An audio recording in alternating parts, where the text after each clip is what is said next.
ಉತ್ತರ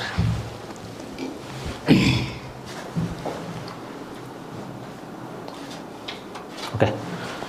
ಕರ್ನಾಟಕದ ಎಲ್ಲ ಸ್ಪರ್ಧಾರ್ಥಿಗಳಿಗೂ ಸಂತೋಷ್ ಲಾಡ್ ಫೌಂಡೇಶನ್ಗೆ ತುಂಬ ಹೃದಯದ ಸ್ವಾಗತವನ್ನು ಕೋರ್ತಾ, ನನ್ನ ಹೆಸರು ಷಣ್ಮುಖ್ ಅಂತೇಳಿ. ಈಗಾಗಲೇ ನಾವು ಭಾರತದ ಸಂವಿಧಾನದ ಕುರಿತು ಹಲವಾರು ವಿಚಾರಗಳನ್ನು ಅರ್ಥ ಮಾಡ್ಕೊಳ್ತಾ ಬರ್ತಾ ಇದ್ದೀವಿ. ಅದರಲ್ಲಿ ಮುಖ್ಯವಾಗಿ ಏನಂತೇಳಿದ್ರೆ, ಇವತ್ತಿನ ದಿನ ನಾವು ಭಾರತದ ಸಂವಿಧಾನದಲ್ಲಿಯೇ ಅತ್ಯಂತ ಪ್ರಮುಖವಾಗಿರ್ತಕ್ಕಂಥ ಒಂದು ಟಾಪಿಕ್ ಇದು. ಯಾವುದಂತ ಹೇಳಿದರೆ ಫಂಡಮೆಂಟಲ್ ಡ್ಯೂಟೀಸ್ ಅಂತೇಳಿ, ಮೂಲಭೂತ ಕರ್ತವ್ಯಗಳು ಅಂತೇಳಿ. ನೆನ್ಪಿಟ್ಕೊಳ್ರಿ, ಇಲ್ಲಿ ಮೂಲಭೂತ ಕರ್ತವ್ಯಗಳ ಬಗ್ಗೆ ನಾವು ಯಾಕೆ ಎಷ್ಟೊಂದು ಗಮನ ಕೊಟ್ಟು ವಿಚಾರಗಳನ್ನ ತಿಳ್ಕೊಳ್ಬೇಕಂತೇಳಿದ್ರೆ, ಇಲ್ಲಿ ಫಂಡಮೆಂಟಲ್ ಡ್ಯೂಟೀಸ್ ಅಂತಕ್ಕಂಥದ್ದನ್ನು ನಾವು ಒಂದು ಅರ್ಥ ಮಾಡ್ಕೊಳ್ರಿ. ಇಲ್ಲಿ 1947 1947 ಓಕೆ, ಇಂಡಿಪೆಂಡೆನ್ಸ್ ಆದ ನಂತರ ನಮ್ಮಲ್ಲಿ ಏನೆಲ್ಲ ಸಮಸ್ಯೆಗಳಾದವು ಅಂತೇಳಿದ್ರೆ ಹಲವಾರು ರೀತಿಯಾಗಿರ್ತಕ್ಕಂಥ ಸಮಸ್ಯೆಗಳು ಉದ್ಭವ ಆದವು ರೀ. ಅಂದರೆ ಅದರಲ್ಲಿ ಮುಖ್ಯವಾಗಿ ಏನಂತೇಳಿದ್ರೆ, ಸ್ವಾತಂತ್ರ್ಯ ಚಳುವಳಿಯಲ್ಲಿ ಸ್ವಾತಂತ್ರ್ಯ ಚಳುವಳಿಯ ಆದರ್ಶಗಳನ್ನ ಪಾಲಿಸ್ತಕ್ಕಂಥದ್ದಾಗಿರ್ಬೋದು, ರಾಷ್ಟ್ರಗೀತೆ, ನಾಡಗೀತೆ, ಅವೆಲ್ಲವುಗಳನ್ನ ಗೌರವಿಸ್ತಕ್ಕಂಥ ಪರಿಕಲ್ಪನೆ ನಮ್ಮಲ್ಲಿತ್ತು. ಬಟ್ ಆದ ನಂತರ ಏನಾಯ್ತು ಅಂತ ಹೇಳಿದ್ರೆ, ಸ್ವತಂತ್ರ ನಂತರ ಅವುಗಳನ್ನು ಎಲ್ಲೋ ಒಂದು ಕಡೆ ದೇಶದಲ್ಲಿರ್ತಕ್ಕಂಥ ನಾಗರಿಕರು ಅವುಗಳನ್ನು ಪಾಲಿಸುವಲ್ಲಿ ತಮ್ಮ ಕರ್ತವ್ಯ ಲೋಪವನ್ನು ಮಾಡಲಿಕ್ಕೆ ಸ್ಟಾರ್ಟ್ ಮಾಡಿದರು.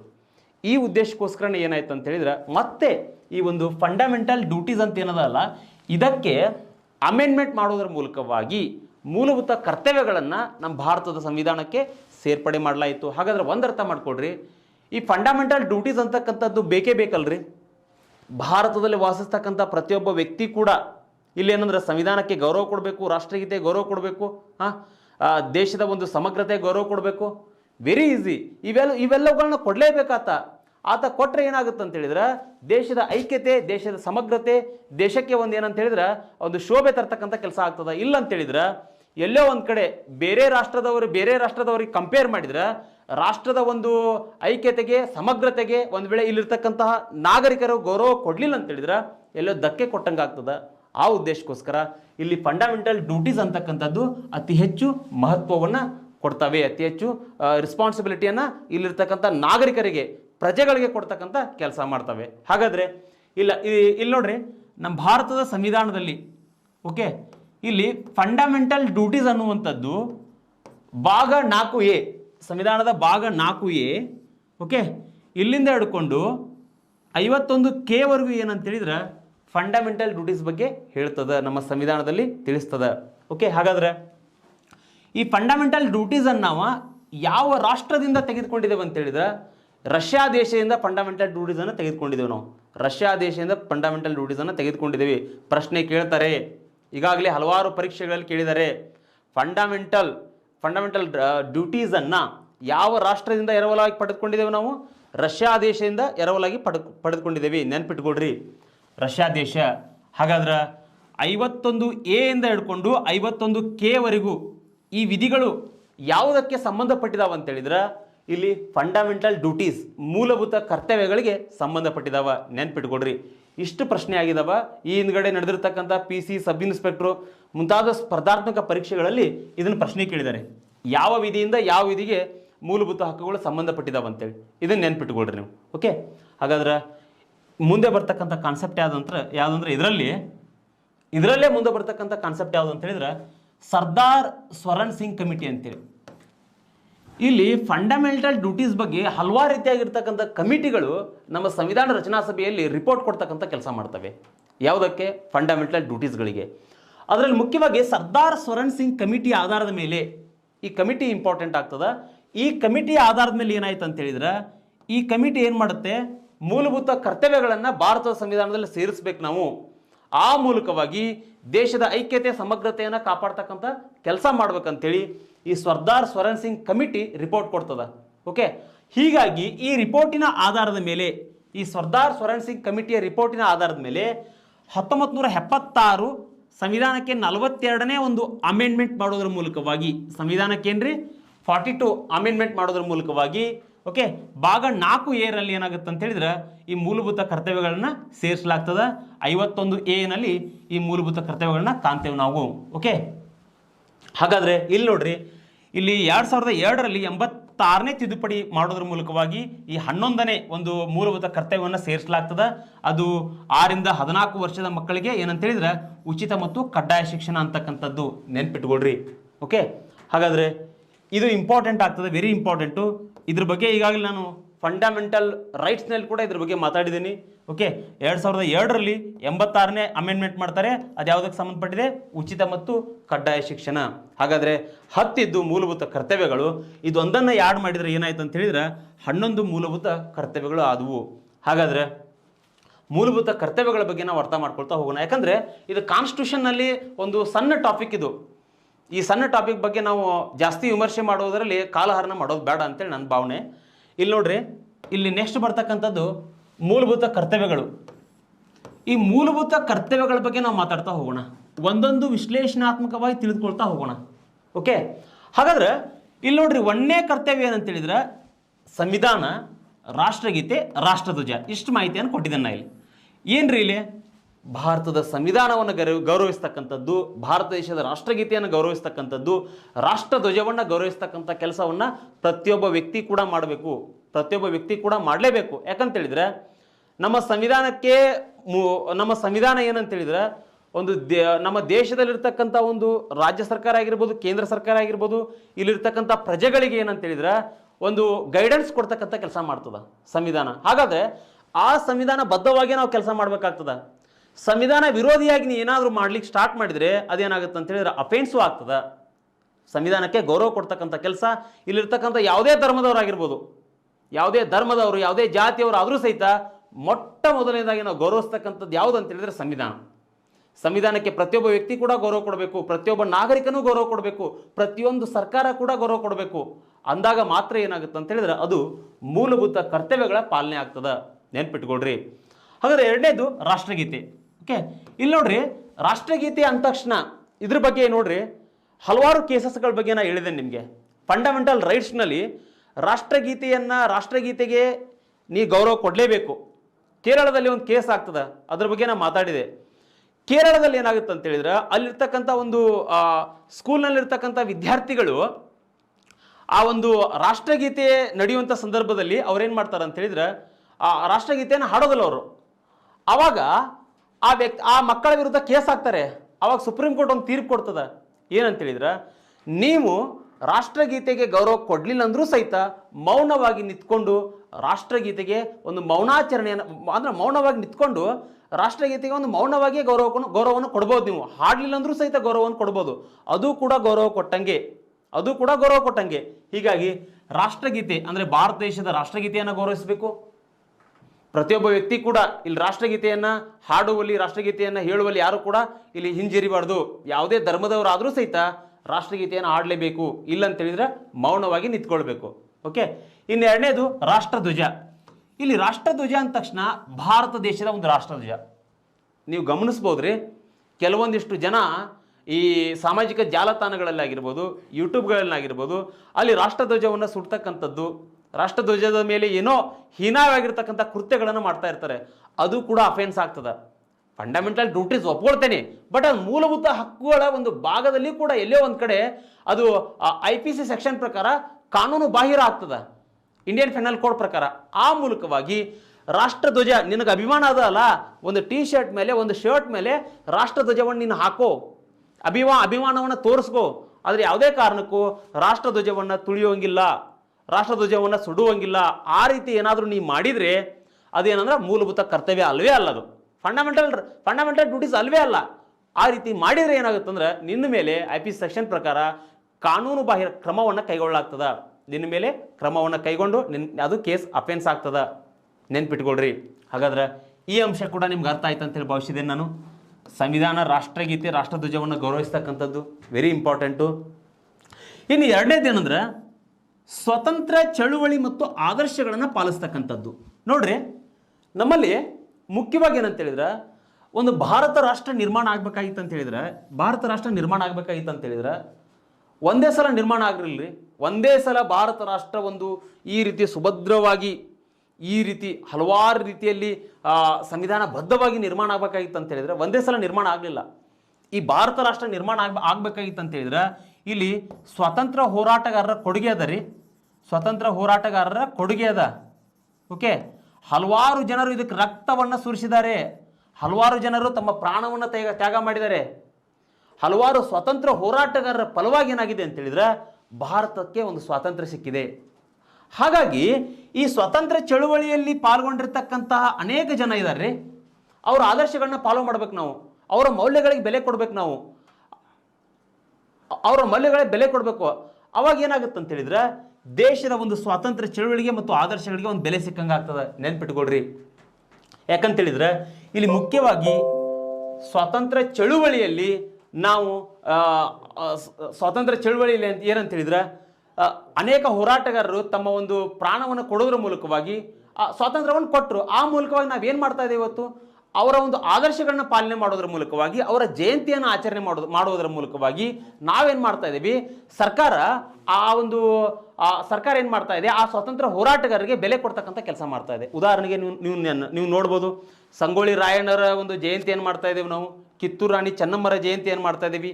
ಅವೆಲ್ಲ ಜಯಂತಿಯನ್ನು ಮಾಡ್ಲಿಕ್ಕೆ ಕಾರಣ ಏನಂತ ಹೇಳಿದ್ರೆ ಸ್ವಾತಂತ್ರ್ಯ ಚಳವಳಿಯ ಆದರ್ಶಗಳನ್ನ ಪಾಲನೆ ಮಾಡ್ತಕ್ಕಂಥದ್ದು. ಇವೆಲ್ಲ ಪಾಲನೆ ಮಾಡ್ತಕ್ಕಂಥ ಸರ್ಕಾರದಷ್ಟೇ ಕರ್ತವ್ಯ ಅಲ್ಲ, ಜೊತೆಗೆ ಇಲ್ಲಿರ್ತಕ್ಕಂಥ ಪ್ರತಿಯೊಬ್ಬ ನಾಗರಿಕನ ಕರ್ತವ್ಯ ಕೂಡ ಅದೇ ಆಗಿದೆ. ಪ್ರತಿಯೊಬ್ಬ ನಾಗರಿಕನ ಕೂಡ ಮಾಡಲೇಬೇಕು. ಸ್ವತಂತ್ರ ಹೋರಾಟಗಾರ ಬೆಲೆ ಕೊಡಬೇಕು, ಸ್ವತಂತ್ರ ಆದರ್ಶಗಳನ್ನ ಪಾಲನೆ ಮಾಡಬೇಕು. ಅವಾಗ ಏನಾಗುತ್ತೆ ಅಂತ ಹೇಳಿದ್ರೆ ಅದು ಮೂಲಭೂತ ಕರ್ತವ್ಯ ಆಗ್ತದ, ಅದು ಮೂಲಭೂತ ಕರ್ತವ್ಯ ಆಗ್ತದ. ಓಕೆ, ಹಾಗಾದ್ರೆ ಇನ್ನು ನೆಕ್ಸ್ಟ್ ಇನ್ನೊಂದು ಬರ್ತಕ್ಕಂಥದ್ದು ದೇಶದ ಸಮಗ್ರತೆ. ದೇಶದ ಸಮಗ್ರತೆ ಇದೊಂದು ವೆರಿ ಇಂಪಾರ್ಟೆಂಟ್ ಆಗ್ತದೆ ನೋಡ್ರಿ. ದೇಶದ ಸಮಗ್ರತೆ, ಐಕ್ಯತೆ, ಪರಮಾಧಿಕಾರ ಅಂದ್ರೆ ಏನ್ರಿ ಇಲ್ಲಿ? ದೇಶದ ಸಮಗ್ರತೆ, ಐಕ್ಯತೆ, ಪರಮಾಧಿಕಾರ ಅಂದ್ರೆ ಏನಿಲ್ಲ ಅಂತ ಹೇಳಿದ್ರೆ ಒಂದು ತಿಳ್ಕೊಡ್ರಿ. ನಮ್ಮ ದೇಶ ಅಂತಕ್ಕಂಥದ್ದು, ನಮ್ಮ ದೇಶ ಇಂಡಿಯಾ ಅಂತಕ್ಕಂಥದ್ದು ಇಲ್ಲಿ ಸಾವರ್ನಿಟಿ ಕಂಟ್ರಿ. ಇಲ್ಲಿ ಸಾವರ್ನಿಟಿ ಕಂಟ್ರಿ, ಇಲ್ಲಿ ಯಾವುದೇ ರಾಷ್ಟ್ರದ ಅಧೀನದಲ್ಲಿ ನಮ್ಮ ಭಾರತ ರಾಷ್ಟ್ರ ಇಲ್ಲ, ಯಾವುದೇ ರಾಷ್ಟ್ರದ ಅಧೀನದಲ್ಲಿಲ್ಲ. ಹೀಗಾಗಿ ದೇಶದ ಒಂದು ಸಮಗ್ರತೆಯನ್ನು, ಐಕ್ಯತೆಯನ್ನು ಕಾಪಾಡೋದರ ಜೊತೆಗೆ ಕಾಪಾಡಿದರ ಜೊತೆಗೆ ದೇಶದ ಐಕ್ಯತೆ ಮತ್ತು ಸಮಗ್ರತೆಯನ್ನು ಕಾಪಾಡೋದ್ರ ಜೊತೆಗೆ ಏನಂತ ಹೇಳಿದ್ರೆ ಇಲ್ಲಿ ದೇಶದ ಸಮಗ್ರತೆಯನ್ನು ಕೂಡ ಕಾಪಾಡಬೇಕಾಗ್ತದೆ. ನಾವು ದೇಶದ ಸಮಗ್ರತೆಯನ್ನು ಕಾಪಾಡಬೇಕಾಗ್ತದೆ. ದೇಶದ ಒಂದು ಪರಮಾಧಿಕಾರಕ್ಕೆ ಗೌರವವನ್ನು ಕೊಡಬೇಕಾಗ್ತದೆ. ಪ್ರತಿಯೊಬ್ಬ ವ್ಯಕ್ತಿ ಕೂಡ ಮೂಲಭೂತ ಕರ್ತವ್ಯ ಇದು. ಯಾವುದು? ದೇಶದ ಸಮಗ್ರತೆ, ಪರಮಾಧಿಕಾರ, ಗೌರವವನ್ನು ಕಾಪಾಡ್ತಕ್ಕಂಥದ್ದು. ನೆನ್ಪಿಟ್ಕೊಡ್ರಿ. ಹಾಗಾದ್ರೆ ಇದು ಕೂಡ ಅರ್ಥ ಆಯ್ತು ನಿಮಗೆ. ಇನ್ನು ನಾಲ್ಕನೇದ್ದು ದೇಶವನ್ನು ರಕ್ಷಿಸುವುದ್ರಿ. ಹೌದು, ಇಲ್ಲಿರ್ತಕ್ಕಂಥ ಜನರ ಒಂದು ಕರ್ತವ್ಯ ಏನಂತ ಹೇಳಿದ್ರೆ ದೇಶವನ್ನು ರಕ್ಷಣೆ ಮಾಡಲಿಕ್ಕೆ ಆರ್ಮಿ ಇದೆ, CRPF ಇದೆ, BSF ಇದೆ. ಇವೆಲ್ಲ ಇದ್ರೆ ಸಾಲೋದಿಲ್ಲ. ಕೆಲವೊಂದಿಷ್ಟು ಕ್ರಿಟಿಕಲ್ ಸನ್ನಿವೇಶ ಬಂದಾಗ, ಕೆಲವೊಂದಿಷ್ಟು ಅಗ್ದಿ ಡೇಂಜರಸ್ ಸನ್ನಿವೇಶ ಬಂದಾಗ ಇಲ್ಲಿರ್ತಕ್ಕಂಥ ಎಲ್ಲ ನಾಗರಿಕರು ಕೂಡ ಏನು ಮಾಡ್ಬೇಕಂತ ಹೇಳಿದ್ರೆ ದೇಶವನ್ನು ರಕ್ಷಣೆ ಮಾಡ್ಲಿಕ್ಕೆ ಹೋಗ್ಬೇಕು. ನೀವು ಉದಾಹರಣೆಗೆ ನಿಮ್ಗೆ ಹೇಳ್ಬೇಕಂತ ಹೇಳಿದ್ರೆ 1962ರಲ್ಲಿ ಏನಾಯ್ತು ಅಂತ ಹೇಳಿದ್ರೆ ಚೈನಾ ವಾರ್ ಆದಾಗ, ಚೈನಾ ವಾರ್ ಮಾಡ್ತಲ್ಲ ಅವಾಗ ಕೂಡ ಏನಾಯ್ತು ಅಂತ ಹೇಳಿದ್ರೆ ಅನೇಕ ಜನ ಇಂಡಿಯನ್ಸು ಅವಾಗಿನ ಸಂದರ್ಭದಲ್ಲಿ ಸೈನ್ಯಕ್ಕೆ ಹೋಗ್ತಾರೆ. ನೀ ಎಜುಕೇಷನ್ ಕಲಿದೇ ಇರಪ್ಪ. ಆಗಿನ ಟೈಮ್ದಾಗ ಎಷ್ಟೋ ಜನ ಅಶಿಕ್ಷಿತರನ್ನು ಸಹಿತ ಅನ್ಎಜುಕೇಟೆಡ್ ಇದ್ದವ್ರನ್ನೂ ಸಹಿತ ಸೈನ್ಯಕ್ಕೆ ಸೇರಿಸ್ಕೊಳ್ತಾರೆ. ಯಾಕಂತೇಳಿದ್ರೆ ಅದು ನೀಡದ ಅವಶ್ಯಕತೆ ಅದ. ಯಾಕಂತೇಳಿದ್ರೆ ದೇಶದಲ್ಲಿ ನಾವು ಇದೇವೆ ಅಂತ ಹೇಳಿದ್ರೆ ದೇಶಕ್ಕೊಂದು ಕೊಡುಗೆಯನ್ನು ಕೊಡಬೇಕಾಗಿತ್ತು ಅಂತ ಹೇಳಿದ್ರೆ ಯಾವುದೋ ಒಂದು ವೈರಿ ರಾಷ್ಟ್ರದವ್ರು ನಮ್ಮ ಮೇಲೆ ಅಟ್ಯಾಕ್ ಮಾಡಿದಾಗ ನಾವು ಹೋಗಿ ದೇಶದ ಸೇವೆಯನ್ನು ಮಾಡಲೇಬೇಕು. ಅದು ಪ್ರತಿಯೊಬ್ಬ ವ್ಯಕ್ತಿಯ ಆದ್ಯ ಕರ್ತವ್ಯ. ನೆನ್ಪಿಟ್ಕೊಡ್ರಿ. ಓಕೆ, ಐದನೇದು ಭ್ರಾತೃತ್ವ ಮನೋಭಾವನೆ. ಭ್ರಾತೃತ್ವ ಮನೋಭಾವನೆ ಅಂದ್ರೆ ಏನ್ರಿ ಇಲ್ಲಿ? ಓಕೆ, ಇಲ್ಲಿ ಭ್ರಾತೃತ್ವ ಮನೋಭಾವನೆ ಅಂತ ಹೇಳಿದ್ರೆ ಇಲ್ಲಿ ನೋಡ್ರಿ, ಇದು ಕೂಡ ಒಂದು ಫಂಡಮೆಂಟಲ್ ಡ್ಯೂಟೀಸ್. ನೆನ್ಪಿಟ್ಕೊಡ್ರಿ. ಇಲ್ಲಿ ಭ್ರಾತೃತ್ವ ಮನೋಭಾವನೆ ಅಂತ ಹೇಳಿದ್ರೆ ನಮ್ಮ ದೇಶ ಅಂತಕ್ಕಂಥದ್ದು ಒಂದೇ ಧರ್ಮದಿಂದ, ಒಂದೇ ಜಾತಿಯಿಂದ ನಿರ್ಮಾಣ ಆಗಿಲ್ಲ. ಸಂವಿಧಾನ ರಚನಾಕಾರರೇ ಅವಾಗಲೇ ಅನ್ಕೊಂಡಿದ್ರು. ನಮ್ಮ ಇಂಡಿಯಾ ಭಾರತದ ವಿಭಜನೆ ಆದಾಗ ಹಲವಾರು ರೀತಿಯಾಗಿರ್ತಕ್ಕಂಥ ಸಮಸ್ಯೆಗಳು ಇದ್ರೂ ಸಹಿತ ಇಲ್ಲಿ ಭಾರತ ಒಂದು ಸೆಕ್ಯುಲರ್ ಕಂಟ್ರಿ. ನಮ್ಮದು ಭಾರತ ಸೆಕ್ಯುಲರ್ ಕಂಟ್ರಿ. ಹೀಗಿದ್ದಾಗ ಇಲ್ಲಿ ಒಂದೇ ಧರ್ಮವನ್ನು ನಾವು ಘೋಷಣೆ ಮಾಡಿಲ್ಲ. ಹಲವಾರು ಜಾತಿಗಳು, ಹಲವಾರು ಧರ್ಮಗಳು ಇಲ್ಲಿದ್ದಾವೆ. ಹೀಗಿದ್ದಾಗ ಇಲ್ಲಿ ನಾವೇನು ಮಾಡಬೇಕು? ಪ್ರತಿಯೊಂದು ಧರ್ಮವನ್ನು ಕೂಡ ನಾವೇನು ಮಾಡಬೇಕು? ಒಂದು ಪ್ರೀತಿಯಿಂದ, ಮಮತೆಯಿಂದ ಕಾಣ್ತಕ್ಕಂಥ ಕೆಲಸ ಮಾಡಬೇಕು. ಯಾವುದೇ ಧರ್ಮದವರಾದರೂ ಸಹಿತ ಅಲ್ಲಿ ಪ್ರತಿಯೊಬ್ಬ ವ್ಯಕ್ತಿಯೊಂದಿಗೂ ಸಹಿತ ನಾವು ಸೌಹಾರ್ದಯುತವಾಗಿ ನಡೆದುಕೊಳ್ತಕ್ಕಂಥ ಕೆಲಸ ಮಾಡಬೇಕು. ಅದನ್ನು ನಾವೇನಂತ ಹೇಳ್ತೇವೆ? ಭ್ರಾತೃತ್ವ ಮನೋಭಾವನೆ ಅಂತೇಳಿ ಕರಿತೇವೆ ನಾವು. ಅದನ್ನು ಭ್ರಾತೃತ್ವ ಮನೋಭಾವನೆ ಅಂತೇಳಿ ಕರಿತೇವೆ ನಾವು. ಹಾಗಾದರೆ ಇಲ್ಲಿ ಇನ್ನೊಂದು ಆರನೇದು ದೇಶದ ಸಂಸ್ಕೃತಿ ಮತ್ತು ಪರಂಪರೆಯ ರಕ್ಷಣೆ. ದೇಶದ ಸಂಸ್ಕೃತಿ ಮತ್ತು ಪರಂಪರೆಯ ರಕ್ಷಣೆ ಅಂದರೆ ಏನ್ರಿ? ಇಲ್ಲಿ ನೋಡ್ರಿ, ದೇಶದ ಸಂಸ್ಕೃತಿ ಅಂದ್ರೆ ಏನ್ರಿ? ಭಾರತ ದೇಶದ ಕಲ್ಚರನ್ನು ಗೌರವಿಸ್ಬೇಕ್ರಿ ನೀವು. ದೇಶದ ಸಂಸ್ಕೃತಿಯನ್ನು ಗೌರವಿಸಬೇಕು. ಜೊತೆಗೆ ಪರಂಪರೆ, ನಮ್ಮ ದೇಶದ ಪರಂಪರೆ ಯಾವ ರೀತಿ ಇದ್ದಾರೆ? ಹಲವಾರು ಶತಮಾನಗಳಿಂದಲೂ ಕೂಡ ನಮ್ಮ ದೇಶ ಏನಂತ ಹೇಳಿದ್ರೆ ತನ್ನದೇ ಆಗಿರ್ತಕ್ಕಂಥ ಒಂದು ಪರಂಪರೆಯನ್ನು ಹೊಂದಿದೆ, ತನ್ನದೇ ಆಗಿರ್ತಕ್ಕಂಥ ಒಂದು ಸಂಸ್ಕೃತಿಯನ್ನು ಹೊಂದಿದೆ. ಈ ರೀತಿ ಇದ್ದಾಗ ಆ ಸಂಸ್ಕೃತಿಗೆ ಪ್ರತಿಯೊಬ್ಬ ವ್ಯಕ್ತಿ ಕೂಡ ಗೌರವ ಕೊಡಲೇಬೇಕು. ಏನಪ್ಪ ಸಂಸ್ಕೃತಿ? ಹಬ್ಬ ಹರಿದಿನಗಳು ಬಂದಾಗ ನಾವೇನು ಮಾಡ್ತಾ ಇದ್ದೀವಿ? ಪ್ರತಿಯೊಬ್ಬ ನಾಗರಿಕನೂ ಸಹಿತ ಅದರಲ್ಲಿ ಪಾಲ್ಗೊಳ್ಳೋದ್ರ ಮೂಲಕವಾಗಿ ಆ ಹಬ್ಬ ಹರಿದಿನಗಳನ್ನು ಪ್ರತಿಯೊಬ್ಬ ವ್ಯಕ್ತಿ ಕೂಡ ಎಂಜಾಯ್ ಮಾಡ್ತಾನೆ, ಪ್ರತಿಯೊಬ್ಬ ವ್ಯಕ್ತಿ ಕೂಡ ಏನು ಮಾಡ್ತಾನೆ? ಗೌರವಿಸ್ತಾನೆ. ಹಾಗಿದ್ದಾಗ ಏನಾಗುತ್ತೆ ಅಂದರೆ ಆ ದೇಶದ ಒಂದು ಸಂಸ್ಕೃತಿಗೂ ಬೆಲೆ ಕೊಟ್ಟಂಗೆ ಆಗ್ತದೆ, ದೇಶದ ಒಂದು ಪರಂಪರೆ ಕೂಡ ಒಂದು ಬೆಲೆ ಕೊಟ್ಟಂಗೆ ಆಗ್ತದೆ. ನೆನ್ಪಿಟ್ಕೊಳ್ರಿ, ವೆರಿ ಇಂಪಾರ್ಟೆಂಟ್ ಆಗ್ತದೆ. ಇನ್ನು ನೆಕ್ಸ್ಟ್ ಬರ್ತಕ್ಕಂಥದ್ದು 7ನೇದೇನಂದ್ರೆ ಪರಿಸರ ಸಂರಕ್ಷಣೆ. ಒಂದು ತಿಳ್ಕೊಡ್ರಿ, ಈ ಒಂದು ಪರಿಸರ ಸಂರಕ್ಷಣೆ ಬಗ್ಗೆ ನಮ್ಮಲ್ಲಿ ಹಲವಾರು ರೀತಿಯಾಗಿರ್ತಕ್ಕಂಥ ಒಂದು ಸಂವಿಧಾನದಲ್ಲಿ ಬದಲಾವಣೆಗಳನ್ನು ತರಲಾಗಿದೆ. ಯಾಕೆ ಹೇಳ್ತಾ ಇದ್ದೇನೆಂದರೆ ಈ ಮಾತನ್ನು ನಿಮ್ಗೆ, ಪರಿಸರ ಅಂತಕ್ಕಂಥದ್ದು ಪ್ರತಿಯೊಬ್ಬ ವ್ಯಕ್ತಿಯ ಒಂದು ಕರ್ತವ್ಯವೇ ಹೌದು. ಪರಿಸರವನ್ನು ಪ್ರತಿಯೊಬ್ಬ ವ್ಯಕ್ತಿ ಕಾಪಾಡಬೇಕ್ರಿ. ಪರಿಸರ ಇಲ್ಲ ಅಂತೇಳಿದ್ರೆ ಈ ಜಗತ್ತಿನಲ್ಲಿ ಯಾವ ವ್ಯಕ್ತಿ ಕೂಡ ಬದುಕಲಿಕ್ಕೆ ಸಾಧ್ಯ ಇಲ್ಲ. ಫಾರ್ ಎಕ್ಸಾಂಪಲ್, ನಿಮಗೊಂದು ಸಿಂಪಲ್ ಎಕ್ಸಾಂಪಲ್ ಕೊಡ್ತೇನೆ. ಪರಿಸರ ಸಂರಕ್ಷಣೆ ಅಂದರೆ ಏನ್ರಿ? ಇಲ್ಲಿ ಪರಿಸರ ಸಂರಕ್ಷಣೆ ಅಂತೇಳಿದ್ರೆ ಕೇವಲ ಅರಣ್ಯಗಳನ್ನು ರಕ್ಷಣೆ ಮಾಡ್ತಕ್ಕಂಥದ್ದಲ್ಲ ರೀ. ಇಲ್ಲಿ ಪರಿಸರ ಸಂರಕ್ಷಣೆ ಅಂತ ಹೇಳಿದ್ರೆ ಫಾರ್ ಎಕ್ಸಾಂಪಲ್ ನಿಮ್ಗೆ BBMP ಆಗಿರ್ಬೋದು, ಮಹಾನಗರ ಪಾಲಿಕೆ ಆಗಿರ್ಬೋದು, ಅಲ್ಲಿ ನೀವು ಕಸವನ್ನು ಏನಾದರೂ ರಾತ್ರಿ ಏನಾದರೂ ನೀವು ನಿಮ್ಮಲ್ಲಿ ಗಾರ್ಬೇಜ್ ಏನು ಉದುರ್ತದಲ್ಲ, ಅದನ್ನು ಸಿಕ್ಕಲ್ಲಿ ನಿಮ್ಮ ಪ್ಲೇಸಲ್ಲಿ ಒಗೆಯುವಂಥದ್ದಲ್ಲ, ರಸ್ತೆಗಳಲ್ಲಿ ಬಿಸಾಡ್ತಕ್ಕಂಥದ್ದಲ್ಲ. ಅದನ್ನು ನೀವೇನು ಮಾಡಬೇಕು? ಆ ವಾಹನ ಬಂದಾಗ ಅದರಲ್ಲಿ ನೀವೇನು ಮಾಡಬೇಕು? ಹಾಕ್ತಕ್ಕಂಥ ಕೆಲಸ ಮಾಡಬೇಕು ಗಾರ್ಬೇಜ್ಗಳನ್ನು. ಅಲ್ಲಿ ಅದು ಕೂಡ ಒಂದು ಪರಿಸರ ಸಂರಕ್ಷಣೆ. ಓಕೆ, ಅದು ಕೂಡ ಒಂದು ಪರಿಸರ ಸಂರಕ್ಷಣೆ. ಜೊತೆಗೆ ಏನಂತ ಹೇಳಿದ್ರೆ ದೇಶದ ಒಂದು ಅರಣ್ಯದ ಸಂಪತ್ತನ್ನು ಕಾಪಾಡಬೇಕ್ರಿ. ಅರಣ್ಯ ಆಗಿರ್ಬೋದು, ಸರೋವರ ಆಗಿರ್ಬೋದು, ನದಿಗಳಾಗಿರ್ಬೋದು, ಅವೆಲ್ಲವುಗಳನ್ನು ಪ್ರತಿಯೊಬ್ಬ ವ್ಯಕ್ತಿ ಕೂಡ ಕಾಪಾಡಬೇಕು. ಹೌದಲ್ವಾ? ಯಾಕಂತ ಹೇಳಿದ್ರೆ ಪರಿಸರ ಸಂರಕ್ಷಣೆ ಆದರೆ ಪ್ರತಿಯೊಬ್ಬ ವ್ಯಕ್ತಿ ಕೂಡ ಬದುಕ್ತಾನೆ. ಹೌದಲ್ವಾ? ಇವತ್ತು ನೀವು ನೋಡ್ಬೋದು ಅರಣ್ಯದ ಮಾರಣವೂ ಆಗ್ತಾ ಇದೆ. ಈ ನಗರೀಕರಣದ ಪರಿಣಾಮವಾಗಿ ಇವತ್ತು ಏನಾಗ್ತಾ ಇದೆ ಅಂತ ಹೇಳಿದ್ರೆ ಸಂಪೂರ್ಣವಾಗಿ ಅರಣ್ಯ ಹಾಳಾಗ್ತಾ ಇದೆ. ಓಕೆ, ಈ ನಗರೀಕರಣದ ಪರಿಣಾಮವಾಗಿ ಇವತ್ತು ನದಿಗಳು ಕೂಡ ಕಲುಷಿತ ಆಗ್ತಾ ಇದ್ದಾವೆ. ಯಾಕೆ ಹೇಳ್ರಿ? ಡೈರೆಕ್ಟಾಗಿ ಇವತ್ತು ಗಟರ್ಗಳ ಕಲೆಕ್ಷನ್ಸ್ಗಳನ್ನು ನದಿಗಳಿಗೆ ಕೊಡ್ತಾ ಇದ್ದಾರೆ. ಈ ರೀತಿ ಆದರೆ ನಮ್ಮ ಪರಿಸರ ಸಂರಕ್ಷಣೆ ಯಾವ ರೀತಿ ಆಗ್ತದೆ? ಆ ಉದ್ದೇಶಕ್ಕೋಸ್ಕರನೇ ಇವತ್ತು ವಿಶ್ವಸಂಸ್ಥೆಯ ಮಟ್ಟದಲ್ಲಿ ಏನಾಗ್ತಾ ಇದೆ ಅಂತ ಹೇಳಿದ್ರೆ ಪರಿಸರ ಸಂರಕ್ಷಣೆ ಕುರಿತು ವಿಶ್ವಸಂಸ್ಥೆ ಹಲವಾರು ರೀತಿಯಾಗಿರ್ತಕ್ಕಂಥ ಕಾನೂನುಗಳನ್ನು, ಕಾಯ್ದೆಗಳನ್ನು ಜಾರಿಗೆ ತರ್ತಾ ಇದೆ. ಆ ಉದ್ದೇಶಕ್ಕೋಸ್ಕರ ನೆನ್ಪಿಟ್ಕೊಳ್ರಿ, ಇದು ಪ್ರತಿಯೊಬ್ಬ ಪ್ರಜೆಯ ಆದ್ಯ ಕರ್ತವ್ಯ.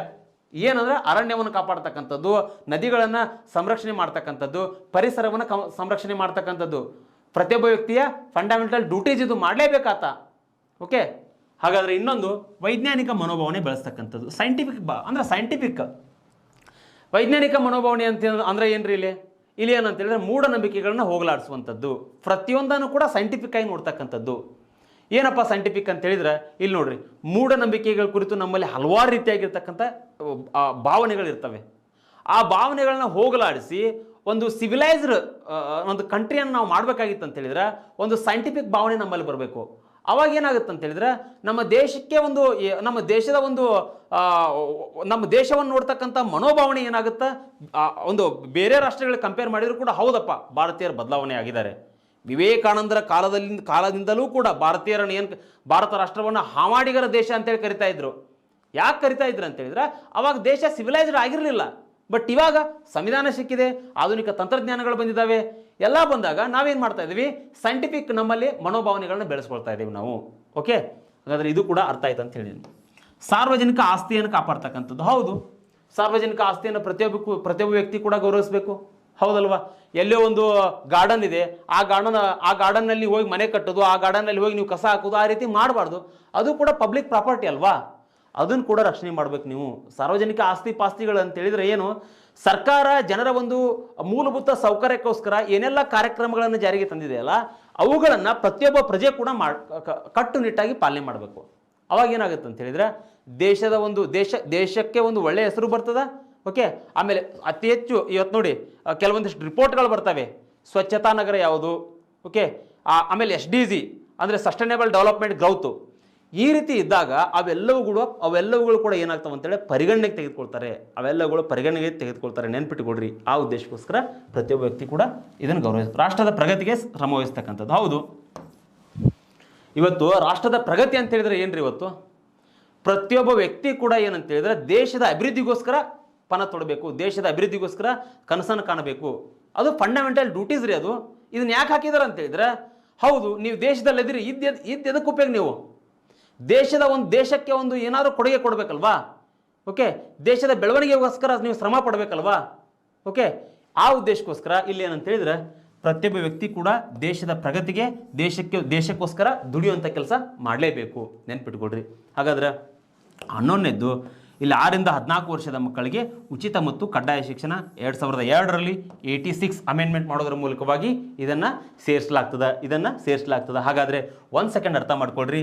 ಇಲ್ಲಿ ನೀವು ಫಂಡಮೆಂಟಲ್ ಡ್ಯೂಟೀಸ್ನಲ್ಲಿ ಏನಂತ ಹೇಳಿದ್ರೆ 6ರಿಂದ 14 ವರ್ಷದ ಮಕ್ಕಳ ಬಗ್ಗೆ ನಾ ಏನು ಮಾತಾಡಿದೆಯಲ್ಲ, ಈ ಮಕ್ಕಳ ಬಗ್ಗೆ ನೀವು ಫಂಡಮೆಂಟಲ್ ರೈಟ್ಸ್ನಲ್ಲಿ ಕೂಡ ಇದ್ರ ಬಗ್ಗೆ ಮಾಹಿತಿ ಅದ. 6ರಿಂದ ಉಚಿತ ಮತ್ತು ಕಡ್ಡಾಯ ಶಿಕ್ಷಣ. ಓಕೆ, ಕಡ್ಡಾಯ ಶಿಕ್ಷಣ ಇದು ಹೆಂಗಾಗುತ್ತಂದ್ರೆ, ಇದು ರಾಜ್ಯ ನಿರ್ದೇಶಕ ತತ್ವಗಳಾಗಿರ್ಬೋದು, ಮೂಲಭೂತ ಹಕ್ಕುಗಳಾಗಿರ್ಬೋದು, ಮೂಲಭೂತ ಕರ್ತವ್ಯಗಳಾಗಿರ್ಬೋದು.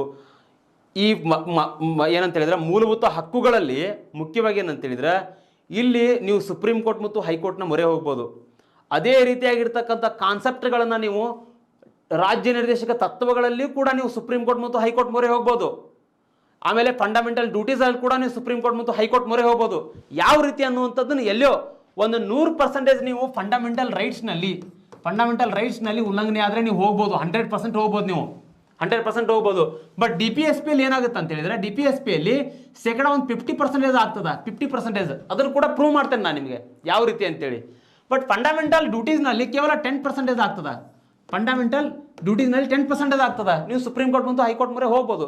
ಫಾರ್ ಎಕ್ಸಾಂಪಲ್ ಇಲ್ಲಿ 6ರಿಂದ 14 ವರ್ಷದ ಮಕ್ಕಳಿಗೆ ಉಚಿತ ಮತ್ತು ಕಡ್ಡಾಯ ಶಿಕ್ಷಣ ಸಿಗಲೇಬೇಕು. ಉಚಿತ ಮತ್ತು ಕಡ್ಡಾಯ ಶಿಕ್ಷಣ ಯಾಕಂತ ಹೇಳಿದ್ರೆ, ಭಾರತದಲ್ಲಿ ಮುಂಚೆಯಿಂದಲೂ ಕೂಡ ಭಾರತ ದೇಶ ಏನಾಗಿತ್ತು ಅಂತ ಹೇಳಿದ್ರೆ ಶಿಕ್ಷಣದಿಂದ ವಂಚಿತ ಆಗಿತ್ತು. ಶಿಕ್ಷಣ ಪಡ್ಕೊಂಡ್ರೆ ಇವತ್ತೇನಾಗುತ್ತೆ, ಅಂತಾರಾಷ್ಟ್ರೀಯ ಮಟ್ಟದಲ್ಲಿ ನಾವು ಗುರುತಿಸ್ಕೊಳ್ತೇವೆ. ಆ ಉದ್ದೇಶಕ್ಕೋಸ್ಕರ ಏನಂತ ಹೇಳಿದ್ರೆ, ಪ್ರಾರಂಭಿಕ ಶಿಕ್ಷಣ ಅಂತಕ್ಕಂಥದ್ದು ಅತ್ಯಂತ ಹೆಚ್ಚು ಪ್ರಾಮುಖ್ಯತೆಯನ್ನು ಪಡ್ಕೊಂಡಿರ್ತದೆ. ಆ ಉದ್ದೇಶಕ್ಕೋಸ್ಕರನೇ ನೀವೇನು ಮಾಡ್ಬೋದು, ಈ ಪ್ಲೇಟೋ ಆಗಿರ್ಬೋದು, ಅರಿಸ್ಟಾಟಲ್ ಆಗಿರ್ಬೋದು, ಇವರೆಲ್ಲ ಏನು ಮಾತಾಡ್ತಾರೆ ಅಂತ ಹೇಳಿದ್ರೆ, ಇಲ್ಲಿ ಮಾತಾಡ್ತಾರೆ ಅಂತ ಹೇಳಿದ್ರೆ, ಇಲ್ಲಿ ಮಕ್ಕಳ ಒಂದು ಹಕ್ಕುಗಳ ಬಗ್ಗೆ, ಮಕ್ಕಳ ಒಂದು ಶಿಕ್ಷಣದ ಬಗ್ಗೆ ಮಾತಾಡ್ತಾರೆ, ಮಕ್ಕಳ ಹಕ್ಕುಗಳ ಬಗ್ಗೆ ಮಾತಾಡ್ತಾರೆ. ಆ ಮೂಲಕವಾಗಿ ನಮ್ಮ ಸಂವಿಧಾನ ರಚನಾಕಾರ ಏನು ಮಾಡ್ತಾರೆ ಅಂತ ಹೇಳಿದ್ರೆ, ಇಲ್ಲಿ ನಮ್ಮಲ್ಲಿ 2002ರಲ್ಲಿ 86ನೇ ತಿದ್ದುಪಡಿ ಮಾಡೋದ್ರ ಮೂಲಕವಾಗಿ ಏನಂತ ಹೇಳಿದ್ರೆ 6ರಿಂದ 14 ವರ್ಷದ ಮಕ್ಕಳಿಗೆ ಉಚಿತ ಮತ್ತು ಕಡ್ಡಾಯ ಶಿಕ್ಷಣವನ್ನು ನೀಡೋದ್ರ ಮೂಲಕವಾಗಿ ಪ್ರತಿಯೊಬ್ಬ ವ್ಯಕ್ತಿ ಕೂಡ ಹಕ್ಕುಗಳನ್ನು ನೀಡ್ತಕ್ಕಂಥ ಕೆಲಸ ಮಾಡಿದರು. ಹಾಗಾದ್ರೆ ಇವತ್ತು ನಾವೇನು ತಿಳ್ಕೊಂಡ್ವಿ, ಒಂದೇದು ಕಾನ್ಸೆಪ್ಟ್ನಲ್ಲಿ ಫಂಡಮೆಂಟಲ್ ಡ್ಯೂಟೀಸ್ ಬಗ್ಗೆ. ವೆರಿ ಸಿಂಪಲ್ ಇದು. ಈ ಫಂಡಮೆಂಟಲ್ ಡ್ಯೂಟೀಸ್ ಅಂತಕ್ಕಂಥದ್ದು ಒಂದು ಕಾನ್ಸ್ಟಿಟ್ಯೂಷನ್ನಲ್ಲಿ ಬರ್ತಕ್ಕಂಥ ಅಗ್ದಿ ಸಿಂಪಲ್ ಟಾಪಿಕ್ ಇದು. ಇವುಗಳನ್ನ ಇಷ್ಟು ಜನರಲ್ ಆಗಿ ಅರ್ಥ ಮಾಡ್ಕೊಂಡ್ರೆ ಸಾಕು. ನೀವು ಒಂದು ತಿಳ್ಕೊಡ್ರಿ, ಮೇನ್ಸ್ನಲ್ಲಿ ನೀವೇನಾದರೂ ಆನ್ಸರ್ ರೈಟಿಂಗ್ಗಳನ್ನ ಬರಿಬೇಕಾಗಿತ್ತು ಅಂತ ಹೇಳಿದ್ರೆ ಅನಾಲಿಟಿಕ್ ಆಗಿ ಬರಿಬೇಕಾಗ್ತದೆ. ನೀವು ಪುಸ್ತಕದಲ್ಲಿದ್ದದ್ದನ್ನು ನೀವು ಬರೆದು ಬಿಟ್ಟರೆ ನಿಮ್ಗೆ ಅಲ್ಲಿ ಮಾರ್ಕ್ಸ್ ಸಿಗೋದಿಲ್ಲ. ಕೆಲವೊಂದಿಷ್ಟು ವಿಮರ್ಶಾತ್ಮಕವಾಗಿ ಬರೀರಿ, ವಿಶ್ಲೇಷಣಾತ್ಮಕವಾಗಿ ಬರೀರಿ ಅಂತೇಳಿ ಕೊಟ್ಟಾಗ ನೀವು ಅಲ್ಲಿ ಏನಾಗುತ್ತಂದ್ರೆ ಬರೆಯುವಂಥ ಸಂದರ್ಭದಲ್ಲಿ ವಿಮರ್ಶಾತ್ಮಕವಾಗಿ ನೀವು ವಿಶ್ಲೇಷಣೆ ಮಾಡ್ತಾ ಹೋದರೆ ನಿಮಗೆ ಅಂಕಗಳು ಬರ್ತವೆ. ನೆನ್ಪಿಟ್ಕೊಡ್ರಿ. ಹಾಗಾದ್ರೆ ಇಲ್ಲಿ ಇನ್ನೊಂದು ಹೊಸ ಕಾನ್ಸೆಪ್ಟ್ ಬಗ್ಗೆ ಕೂಡ ನಿಮ್ಗೆ ಹೇಳ್ತೇನೆ ನಾನು. ಸರ್ ಮಾಡ್ರಿ.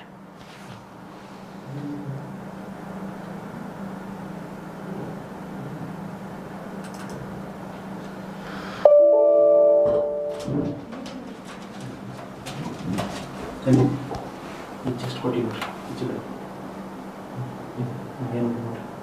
ಅಲ್ಲ ಈಚೆ ಅಲ್ಲಲ್ರಿ ಅಲ್ಲ ಇದೇನ್ರಿ ಸ್ಟಾರ್ಟ್.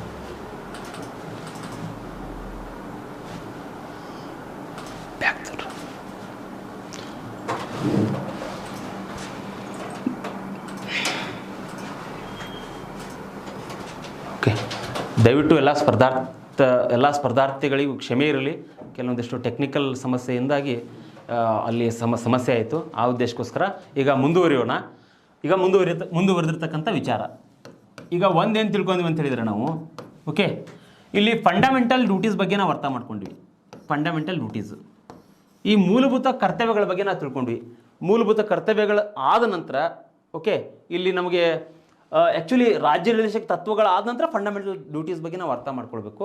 ಬಟ್ ಆದರೂ ಕೂಡ ಇಲ್ಲಿ ಏನಂತ ಹೇಳಿದ್ರೆ ಹೊಸ ವಿಷಯದ ಬಗ್ಗೆ ನಾವು ಅರ್ಥ ಮಾಡ್ಕೊಳ್ಳೋದು ಇವತ್ತು ರಾಜ್ಯ ನಿರ್ದೇಶಕ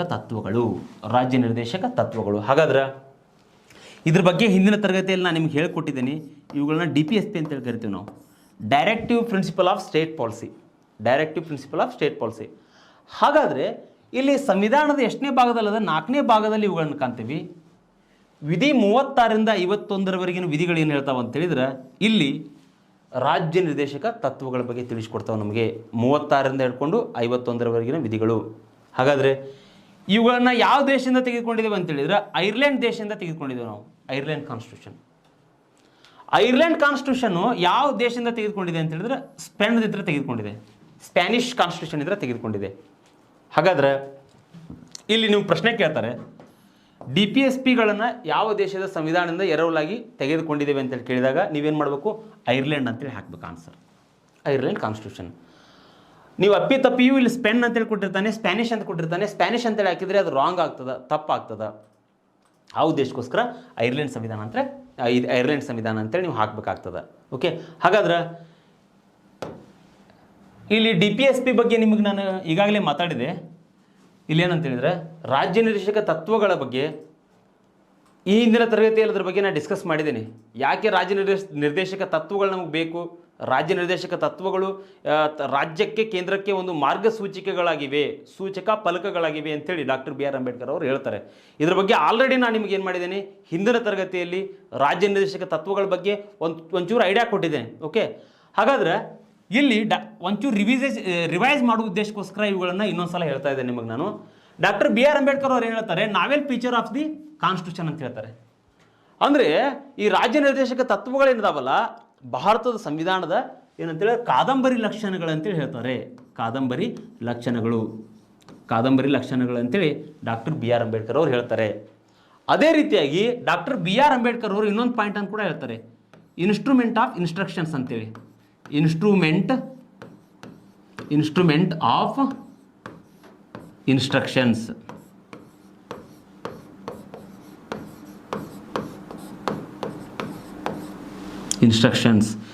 ಇನ್ಸ್ಟ್ರೂಮೆಂಟ್ ಆಫ್ ಇನ್ಸ್ಟ್ರಕ್ಷನ್ಸ್ ಅಂತ ಹೇಳಿದರೆ ಏನಂತ ಹೇಳಿದರೆ, ಇದು ಇಂಪಾರ್ಟೆಂಟ್ ಆಗ್ತದೆ ನೋಡ್ರಿ. ಇದ್ರ ಬಗ್ಗೆ ಪ್ರಶ್ನೆ ಕೇಳಿದಾರ. ಇಲ್ಲೇ ಯಾಕೆ ಹೇಳ್ತಾ ಇದ್ದಾನೆ ಅಂತ ಹೇಳಿದರೆ, ನಾನು ಇದೊಂಚೂರು ನಿಮಗೆ ಡಾಕ್ಟರ್ BR ಅಂಬೇಡ್ಕರ್ ಅಂದ ತಕ್ಷಣ ಎಲ್ಲವನ್ನೂ ನೀವು ಒಂದೇ ಒಂದು ವೇ ಒಳಗಡೆ ತಿಳ್ಕೊಂಡ್ರೆ ನಿಮ್ಗೆ ಅಗ್ದಿ ಈಸಿ ಆಗ್ತದೆ ಅಂತೇಳಿ. ಇನ್ಸ್ಟ್ರೂಮೆಂಟ್ ಆಫ್ ಇನ್ಸ್ಟ್ರಕ್ಷನ್ಸ್ ಅಂತೇಳಿ ಹೇಳಿದವ್ರು ಯಾರು ಅಂತ ಹೇಳಿದ್ರೆ ಡಾಕ್ಟರ್ BR ಅಂಬೇಡ್ಕರ್. ನೆನ್ಪಿಟ್ಕೊಡ್ರಿ. Novel features of the constitution ಅಂತೇಳಿ ಹೇಳಿದವ್ರು ಯಾರು ಅಂತ ಹೇಳಿದ್ರೆ ಡಾಕ್ಟರ್ BR ಅಂಬೇಡ್ಕರ್ ಅವರು. ಹಾಗಾದರೆ ಇನ್ಸ್ಟ್ರೂಮೆಂಟ್ ಆಫ್ ಇನ್ಸ್ಟ್ರಕ್ಷನ್ಸ್ ಅಂತೇಳಿ ಡಾಕ್ಟರ್ BR ಅಂಬೇಡ್ಕರ್ ಅವ್ರು ಯಾಕೆ ಹೇಳ್ತಾರೆ ಅಂತ ಹೇಳಿದ್ರೆ, ಈ ರಾಜ್ಯ ನಿರ್ದೇಶಕ ತತ್ವಗಳು ಏನದಾವಲ್ರಿ, ಈ DPSP ಏನದಾವಲ್ಲ, ಈ DPSPಗಳು ಏನದಾವ ಅಂತ ಹೇಳಿದ್ರೆ, ಇಲ್ಲಿ ಸ್ಟೇಟಿಗೆ, ಸೆಂಟ್ರಲ್ಗೂ ಮತ್ತು ಸ್ಟೇಟಿಗೆ, ಸೆಂಟ್ರಲ್ ಗೌರ್ಮೆಂಟಿಗೂ ಮತ್ತು ಸ್ಟೇಟ್ ಗೌರ್ಮೆಂಟಿಗೂ ಒಂದು ಸೂಚನೆಯನ್ನು ಕೊಡ್ತಕ್ಕಂಥ ಕೆಲಸ ಮಾಡ್ತವೆ. ಹಾಗಾದರೆ ಇಲ್ಲಿ 1935 ಒಂದು ಕಾಯ್ದೆ ಪ್ರಕಾರ, ಈ ಕಾಯ್ದೆಯಲ್ಲಿ ಕೂಡ ಅಲ್ಲಿ ಗವರ್ನರ್ ಜನರಲ್ ಏನು ಮಾಡ್ತಾ ಇದ್ದ ಅಂತ ಹೇಳಿದ್ರೆ, ಅಲ್ಲಿರ್ತಕ್ಕಂಥ ಪ್ರಾಂತೀಯ ಗವರ್ನರ್ಗಳಿಗೆ ಒಂದು ಗೈಡೆನ್ಸ್ ಕೊಡ್ತಾ ಇದ್ದ, ಸೂಚನೆಗಳನ್ನು ಕೊಡ್ತಾ ಇದ್ದ. ಗವರ್ನರ್ಗಳಿಗೆ ಸೂಚನೆಯನ್ನು ಕೊಡ್ತಾ ಇದ್ದ. ಪ್ರಾಂತೀಯ ಗವರ್ನರ್ಗಳಿಗೆ ಸೂಚನೆಯನ್ನು ಕೊಡ್ತಿದ್ದ. ಯಾರು 1935 ಕಾಯ್ದೆ ಪ್ರಕಾರ ಅಲ್ಲಿರ್ತಕ್ಕಂಥ ಗವರ್ನರ್ ಜನರಲ್. ಅದೇ ರೀತಿಯಾಗಿ ಈ DPSPಗಳು ಕೂಡ ಏನಂತ ಹೇಳಿದ್ರೆ, ಕಾರ್ಯಾಂಗ ಮತ್ತು ಶಾಸಕಾಂಗಕ್ಕೆ ಸೂಚನೆಯನ್ನು ಕೊಡ್ತವೆ. ಕಾರ್ಯಾಂಗ ಮತ್ತು ಶಾಸಕಾಂಗಕ್ಕೆ ಸೂಚನೆಯನ್ನು ಕೊಡ್ತಕ್ಕಂಥ ಕೆಲಸ ಮಾಡ್ತವೆ. ನೆನ್ಪಿಟ್ಕೊಡ್ರಿ. ಹಾಗಾದ್ರೆ ಇಲ್ಲಿ ಇದ್ರ ಬಗ್ಗೆ ಕ್ವಶನ್ ಆಗಿದೆ ನಿಮ್ಗೆ. PC ಆಗಿರ್ಬೋದು, ಸಬ್ ಇನ್ಸ್ಪೆಕ್ಟರ್ ಆಗಿರ್ಬೋದು, SDFD ಮುಂತಾದ ಸ್ಪರ್ಧಾತ್ಮಕ ಪರೀಕ್ಷೆಗಳಲ್ಲಿ ಇದ್ರ ಬಗ್ಗೆ ಪ್ರಶ್ನೆ ಕೇಳಿದ್ದಾರೆ. ಇನ್ಸ್ಟ್ರೂಮೆಂಟ್ ಆಫ್ ಇನ್ಸ್ಟ್ರಕ್ಷನ್ಸ್ ಅಂತ ಹೇಳಿದವರು ಡಾಕ್ಟರ್ BR ಅಂಬೇಡ್ಕರ್. ಇದು ಗವರ್ನರ್ ಜನರಲ್ ಏನು ಮಾಡ್ತಾ ಇದ್ದವಾಗ ಅಲ್ಲಿರ್ತಕ್ಕಂಥ ಪ್ರಾಂತ್ಯದಲ್ಲಿರ್ತಕ್ಕಂಥ ಗವರ್ನರ್ಗಳಿಗೆ ಸೂಚನೆ ಏನು ಕೊಡ್ತಾ ಇದ್ದ. ಅದ್ರ ಮೂಲಕವಾಗಿ ಏನಾಯ್ತು ಅಂತ ಹೇಳಿದ್ರೆ, ಇವತ್ತು ರಾಜ್ಯ ನಿರ್ದೇಶಕ ತತ್ವಗಳು ಏನದಾವಲ್ಲ, ಅವು ಕಾರ್ಯಾಂಗ ಮತ್ತು ಶಾಸಕಾಂಗಗಳಿಗೆ ಸೂಚನೆ ಕೊಡ್ತಕ್ಕಂಥ ಕೆಲಸ ಮಾಡ್ತಾ ಇದ್ದಾವೆ. ನೆನ್ಪಿಟ್ಕೊಡ್ರಿ. ಇಷ್ಟು ಅಂಶ ನಿಮ್ಗೆ ಅರ್ಥ ಆಯ್ತು ಅಂತೇಳಿ ಭಾವಿಸಿದೆನ್ನ. ಗ್ರ್ಯಾನ್ವಿಲ್ ಆನ್ಸ್ಟೀನ್ ಏನು ಹೇಳ್ತಾನೆ ಅಂತ ಹೇಳಿದ್ರೆ, ಕಾನ್ಸಿಯಸ್ನೆಸ್ ಆಫ್ ಕಾನ್ಸ್ಟಿಟ್ಯೂಷನ್ ಅಂತ ಹೇಳ್ತಾನೆ. ಅಂದರೆ ಅಂತರ್ಸಾಕ್ಷಿ ಅಂತ ಹೇಳ್ತಾನೆ. ಅಂದರೆ ರಾಜ್ಯ ನಿರ್ದೇಶಕ ತತ್ವಗಳನ್ನು ಅನ್ನುವಂಥದ್ದು ಭಾರತ ಸಂವಿಧಾನದ ಒಂದು ಅಂತರ್ಸಾಕ್ಷಿ ಅಂತೇಳಿ ಗ್ರಾನ್ವಿಲ್ ಆಸ್ಟಿನ್ ಅವರು ಹೇಳ್ತಾರೆ. ಹಾಗಾದ್ರೆ ಒಂದು ಅರ್ಥ ಮಾಡ್ಕೊಡ್ರಿ, ಇದ್ರ ಬಗ್ಗೆ ಪ್ರಶ್ನೆ ಕೇಳ್ತಾರೆ ನಿಮಗೆ, ಈ ವಾಕ್ಯಗಳ ಬಗ್ಗೆ ಪ್ರಶ್ನೆಗಳನ್ನು ಕೇಳಿದ್ದಾರೆ, ದಯವಿಟ್ಟು ಇವುಗಳನ್ನ ನೋಟ್ ಡೌನ್ ಮಾಡ್ಕೊಡ್ರಿ. ಹಾಗಾದರೆ ನೆಕ್ಸ್ಟ್ ಬರ್ತಕ್ಕಂಥ ಕಾನ್ಸೆಪ್ಟ್ ಏನಂದರೆ, ಇದರಲ್ಲಿ ಇಲ್ಲಿ ಮುಖ್ಯವಾಗಿ ರಾಜ್ಯ ನಿರ್ದೇಶಕ ತತ್ವಗಳ ಬಗ್ಗೆ, ತತ್ವ ಲಕ್ಷಣಗಳ ಬಗ್ಗೆ ಹೇಳೋದಾದ್ರೆ ನಿಮಗೆ, ಇಲ್ಲಿ ರಾಜ್ಯ ನಿರ್ದೇಶಕ ತತ್ವದ ಒಂದು ಲಕ್ಷಣಗಳ ಬಗ್ಗೆ ಹೇಳೋದಾದ್ರೆ ಒಂದು ತಿಳ್ಕೊಡ್ರಿ, ಇವು ನ್ಯಾಯ ರಕ್ಷಿತ ಅಲ್ಲ, ನ್ಯಾಯ ರಕ್ಷಿತ ಅಲ್ಲ.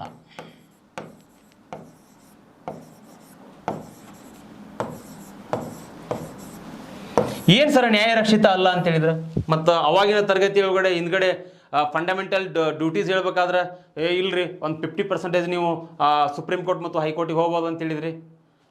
ಅದನ್ನು ಕೂಡ ನಿಮ್ಗೆ ನಾನು ಕ್ಲಾರಿಫೈ ಮಾಡ್ತೀನಿ, ನೆನ್ಪಿಟ್ಕೊಡ್ರಿ. ಇಲ್ಲಿ ನ್ಯಾಯ ರಕ್ಷಿತ ಅಲ್ಲ ಅಂತ ಹೇಳಿದ್ರೆ ಇಲ್ಲಿ ತಿಳ್ಕೊಡ್ರಿ, ಇಲ್ಲಿ ಸುಪ್ರೀಂ ಕೋರ್ಟ್ ಮತ್ತು ಹೈಕೋರ್ಟು ಏನಂತ ಹೇಳಿದ್ರೆ, ಇಲ್ಲಿ 32 ಆ್ಯಂಡ್ 226 ಪ್ರಕಾರ ನೀವೇನು ಮಾಡ್ಬೋದು ಅಂತ ಹೇಳಿದ್ರೆ, ಒಂದು ಮೂಲಭೂತ ಹಕ್ಕಿನ ಉಲ್ಲಂಘನೆ ಆದಾಗ ನೀವೇನು ಮಾಡ್ಬೋದು, ಅಪೀಲನ್ನು ಸಲ್ಲಿಸ್ಬೋದು. ಸುಪ್ರೀಂ ಕೋರ್ಟ್ಗೂ ಸಲ್ಲಿಸ್ಬೋದು, ಹೈಕೋರ್ಟ್ಗೂ ಸಲ್ಲಿಸ್ಬೋದು. ಬಟ್ ಇಲ್ಲಿ DPSP ಉಲ್ಲಂಘನೆ ಆಗಿದೆ ಅಂಥೇಳಿ, DPSP ಉಲ್ಲಂಘನೆ ಆಗಿದೆ ಅಂಥೇಳಿ ನೀವು ಹೋಗುವಂಗಿಲ್ಲ. ಇಲ್ಲಿ ಎಲ್ಲಿ ಹೋಗುವಂಗಿಲ್ಲ, ಸುಪ್ರೀಂ ಕೋರ್ಟ್ ಮತ್ತು ಹೈಕೋರ್ಟ್ನ ಮೊರೆ ಹೋಗುವಂಗಿಲ್ಲ. ಬಟ್ ಕೆಲವೊಂದಿಷ್ಟು ಸಂದರ್ಭದಲ್ಲಿ ಸುಪ್ರೀಂ ಕೋರ್ಟ್ ಕೂಡ ಏನು ಮಾಡಿದೆ ಅಂತೇಳಿದ್ರೆ ತೀರ್ಪನ್ನು ಕೊಟ್ಟಿದೆ. ಯಾವ ರೀತಿ ಅಂತೇಳಿದ್ರೆ, ಈಗ ನೋಡ್ರಿ, ಫಾರ್ ಎಕ್ಸಾಂಪಲ್ ನಿಮ್ಗೆ ಹೋಗೋಂಗಿಲ್ಲ ಅಂತ ಹೇಳಿದ್ರಿ, 21ನೇ ವಿಧಿ ಪ್ರಕಾರ ವೈಯಕ್ತಿಕ ಜೀವ ಸ್ವಾತಂತ್ರ್ಯದ ಬಗ್ಗೆ ಮಾತಾಡ್ತದ, ವೈಯಕ್ತಿಕ ಜೀವ ಸ್ವಾತಂತ್ರ್ಯದ ಬಗ್ಗೆ ಮಾತಾಡ್ತದ. ಅಲ್ಲಿ ಮೇನಕಾ ಗಾಂಧಿ ಕೇಸ್ನಲ್ಲಿ ಉಚಿತ ಕಾನೂನು ನೆರವು ಪ್ರತಿಯೊಬ್ಬ ವ್ಯಕ್ತಿ ಕೂಡ ಸಿಗಬೇಕಂತೇಳಿ ಹೇಳಲಾಗಿದೆ. ಓಕೆ, ಹಾಗಾದರೆ ಆ ಸಂದರ್ಭ ಬಂದರೆ ನೀವೇನು ಮಾಡ್ಬೋದು, ಹೈಕೋರ್ಟ್ನ ಮೊರೆ ಕೂಡ ಹೋಗ್ಬೋದು, ಸುಪ್ರೀಂ ಕೋರ್ಟ್ನ ಮೊರೆ ಕೂಡ ಹೋಗ್ಬೋದು. ಉಚಿತ ಮತ್ತು ಕಾನೂನು ನೆರವು, ಅದೇ ರೀತಿಯಾಗಿ 6 ರಿಂದ 14 ವರ್ಷದ ಪ್ರತಿಯೊಬ್ಬ ವ್ಯಕ್ತಿ ಕೂಡ ಏನಂತೇಳಿದ್ರೆ ಉಚಿತ ಮತ್ತು ಕಡ್ಡಾಯ ಶಿಕ್ಷಣ, ಅದು ಕೂಡ DPSPಯಲ್ಲಿ ಬರ್ತದೆ. ಅದ್ರ ಉಲ್ಲಂಘನೆ ಆದರೆ ನೀವೇನು ಮಾಡ್ಬೋದು, ಹೈಕೋರ್ಟ್ ಮೊರೆ ಹೋಗ್ಬೋದು, ಸುಪ್ರೀಂ ಕೋರ್ಟ್ನ ಮೊರೆ ಹೋಗ್ಬೋದು. ಜೊತೆಗೆ ಇಲ್ಲಿ ಇನ್ನೂ ಕೂಡ DPSPಯಲ್ಲಿ ಕೆಲವೊಂದಿಷ್ಟು ಅಂಶಗಳು ಬರ್ತವೆ. ಒಂದು ವೇಳೆ ಗರ್ಭಿಣಿ ಮಹಿಳೆ ಇದ್ದಾಳೆ, ಹೆರಿಗೆ ಭತ್ಯೆ ಕೊಡಬೇಕು ಅವಳಿಗೆ. ಒಂದು ವೇಳೆ ಹೆರಿಗೆ ಭತ್ಯೆ ನೀವು ಕೊಡಲಿಲ್ಲ ಅಂತೇಳಿದರೆ ಆ ಮಹಿಳೆ ಏನು ಮಾಡ್ಬೋದು, ಹೈಕೋರ್ಟ್ ಮತ್ತು ಸುಪ್ರೀಂ ಕೋರ್ಟ್ನ ಮೊರೆ ಹೋಗ್ಬೋದು. ಕೆಲವೊಂದಿಷ್ಟು ಕೇಸ್ಗಳಲ್ಲಿ ಹೈಕೋರ್ಟ್ ಮತ್ತು ಸುಪ್ರೀಂ ಕೋರ್ಟ್ ತೀರ್ಪನ್ನು ಕೊಟ್ಟಿದೆ. ಹೆರಿಗೆ ಮಹಿಳೆ ಒಂದು ವೇಳೆ ಆ ಹೆರಿಗೆ ಭತ್ಯೆಯನ್ನು ಪ್ರತಿಯೊಂದು ಸರ್ಕಾರದಲ್ಲಿ ಆಗಿರ್ಬೋದು, ಖಾಸಗಿ ಸಂಸ್ಥೆಯಲ್ಲಿ ಆಗಿರ್ಬೋದು, ಪ್ರತಿಯೊಬ್ಬರು ಕೂಡ ಕೊಡಲೇಬೇಕು. ಯಾಕಂತೇಳಿದರೆ ಅದು ಮಾನವೀಯ ನೆಲೆ ರೀ, ಅದು ಮಾನವೀಯತೆ ಆಧಾರದ ಮೇಲೆ ಕೊಡಲೇಬೇಕು. ಒಂದು ವೇಳೆ ಆ ರೀತಿ ಉಲ್ಲಂಘನೆ ಆದಾಗ ಅವಳು ಹೈಕೋರ್ಟ್ ಮತ್ತು ಸುಪ್ರೀಂ ಕೋರ್ಟ್ನ ಮೊರೆ ಹೋಗಿರ್ತಾಳೆ. ಕೆಲವೊಂದಿಷ್ಟು ಕೇಸ್ಗಳಲ್ಲಿ ಉಲ್ಲೇಖ ಅದ. ಹಾಗಾದರೆ ಇಲ್ಲೇನಾಗುತ್ತೆ, DPSP ಅಂತಕ್ಕಂಥದ್ದು 50% ಏನಾಗುತ್ತೆ, ಪಾಲನೆ ಆಗುತ್ತಲ್ರಿ, 50% ಪಾಲನೆ ಆಗ್ತದೆ. ಹೈಕೋರ್ಟ್ ಮತ್ತು ಸುಪ್ರೀಂ ಕೋರ್ಟ್ನ ಮೊರೆ ಹೋಗೋದ್ರ ಮೂಲಕವಾಗಿ ನ್ಯಾಯ ರಕ್ಷಿತ ಆಗ್ತದೆ, 50% ಆಗ್ತದೆ, ನೆನ್ಪಿಟ್ಕೊಡ್ರಿ. ಓಕೆ, ನ್ಯಾಯ ರಕ್ಷಿತ ಅಲ್ಲ. ಹಾಗಾದ್ರೆ ಇನ್ನು 2ನೇ ಪಾಯಿಂಟ್ ಏನಂತ ಹೇಳಿದ್ರೆ, ಇಲ್ಲಿ ರಾಜಕೀಯ ರಹಿತವಾಗಿರ್ತಕ್ಕಂಥದ್ದು.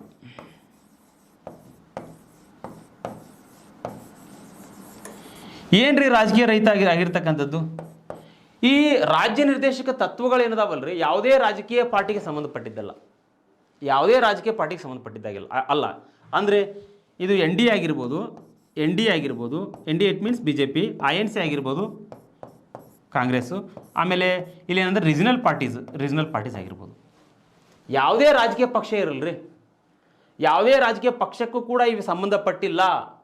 ಯಾವುದೇ ಒಂದು ಸರ್ಕಾರ ಅಧಿಕಾರಕ್ಕೆ ಬಂದರೂ ಸಹಿತ ಓಕೆ, ಅದೇನು ಮಾಡ್ಬೋದು, ಜನರಿಗೆ ಒಂದು ವೆಲ್ಫೇರ್ ಕಲ್ಯಾಣ ರಾಜ್ಯವನ್ನು ನಿರ್ಮಿಸುವ ಸಲುವಾಗಿ ಸರ್ಕಾರ ಯೋಜನೆಗಳನ್ನ ಪ್ರಕಟಿಸ್ಬೋದು, ಹಲವಾರು ರೀತಿಯಾಗಿರ್ತಕ್ಕಂಥ ಯೋಜನೆಗಳನ್ನ ಪ್ರಕಟಿಸ್ಬೋದು. ಓಕೆ, ನೆನ್ಪಿಟ್ಕೊಡ್ರಿ. ಹಾಗಾದರೆ ಇಲ್ಲಿ ತಿಳ್ಕೊಡ್ರಿ, ಇಲ್ಲಿ ಈ ಹಿಂದ್ಗಡೆ ಏನಂತ ಹೇಳಿದ್ರೆ, ರಾಜೀವ್ ಗಾಂಧಿ ವಸತಿ ಯೋಜನೆಯನ್ನು ಕಾಂಗ್ರೆಸ್ ಸರ್ಕಾರ ಜಾರಿಗೆ ತಂದಿತ್ತು. ಅದಾದಮೇಲೆ NDA ಸರ್ಕಾರ ಪ್ರಧಾನಮಂತ್ರಿ ಆವಾಸ್ ಯೋಜನೆಯನ್ನು ಜಾರಿಗೆ ತಂದಿದೆ ಅಲ್ರಿ, ಪ್ರಧಾನಮಂತ್ರಿ ಆವಾಸ್ ಯೋಜನೆ. ಓಕೆ, ಅದು ಕೂಡ ಮನೆ ಇಲ್ಲದೆ ಇರತಕ್ಕಂಥ ವ್ಯಕ್ತಿಗಳಿಗೆ ಮನೆ ನಿರ್ಮಿಸ್ತಕ್ಕಂಥದ್ದು. ಇದು ಕೂಡ ಇದ್ರ ಉದ್ದೇಶ ಕೂಡ ಮನೆ ಇಲ್ಲದೆ ಇರತಕ್ಕಂಥ ವ್ಯಕ್ತಿಗೆ ಮನೆ ಕೊಡ್ತಕ್ಕಂಥದ್ದು. ಇದು ಕೂಡ ಕರ್ತವ್ಯ. ಹಾಗಾದ್ರೆ ಇಲ್ಲಿ ರಾಜಕೀಯ ರಹಿತವಾಗಿರ್ತಕ್ಕಂಥದ್ದು, ಯಾವುದೇ ಒಂದು ಪೊಲಿಟಿಕಲ್ ಪಾರ್ಟಿಗೆ ಸಂಬಂಧಪಟ್ಟಿಲ್ಲ. ಯಾವುದೇ ಒಂದು ರಾಜಕೀಯ ಸರ್ಕಾರ ಕೂಡ ಅವುಗಳನ್ನು ಫಾಲೋ ಮಾಡ್ಬೋದು, ನೆನ್ಪಿಟ್ಕೊಡ್ರಿ. ಹಾಗಾದ್ರೆ ಇಷ್ಟು ಅಂಶಗಳನ್ನು ತೆಗೆದುಕೊಂಡ್ರಿ. ಇನ್ನು ಮೂರನೇ ಅಂಶ ಏನು ಬರುತ್ತೆ ಅಂತ ಹೇಳಿದ್ರೆ ನೋಟ್ ಡೌನ್ ಮಾಡ್ಕೊಡ್ರಿ, ಎರೇಸ್ ಮಾಡ್ತೇನೆ ಒಂಚೂರು ಇದನ್ನ. ಲಕ್ಷಣಗಳನ್ನು ಯಾಕೆ ಹೇಳ್ತಾ ಇದ್ದಾನೆ ಅಂತ ಹೇಳಿದ್ರೆ, ಲಕ್ಷಣಗಳನ್ನು ತಿಳ್ಕೊಂಡ್ರೆ ನೀವು ಇಲ್ಲಿ ಏನಾಗುತ್ತೆ, ರಾಜ್ಯ ನಿರ್ದೇಶಕ ತತ್ವಗಳ ಬಗ್ಗೆ ನೀವು ಅರ್ಥ ಮಾಡ್ಕೊಂಡಂಗೆ ಆಗ್ತದೆ. ಸಾಮೂಹಿಕ ಕಲ್ಯಾಣವನ್ನು ಬಯಸ್ತವ್ರಿ ಇವು, ಸಾಮೂಹಿಕ ಕಲ್ಯಾಣ.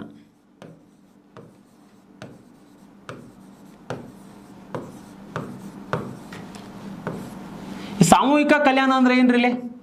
ಸಾಮೂಹಿಕ ಕಲ್ಯಾಣ ಅಂತ ಹೇಳಿದ್ರೆ ಇಲ್ಲಿ ಯಾವುದೇ ಧರ್ಮ ಇಲ್ಲಿ ನೋಡ್ರಿ, ಯಾವುದೇ ಧರ್ಮ ಯಾವುದೇ ಜಾತಿ ಅಂತಕ್ಕಂಥದ್ದು ಬರೋದಿಲ್ಲರಿ ಇಲ್ಲಿ.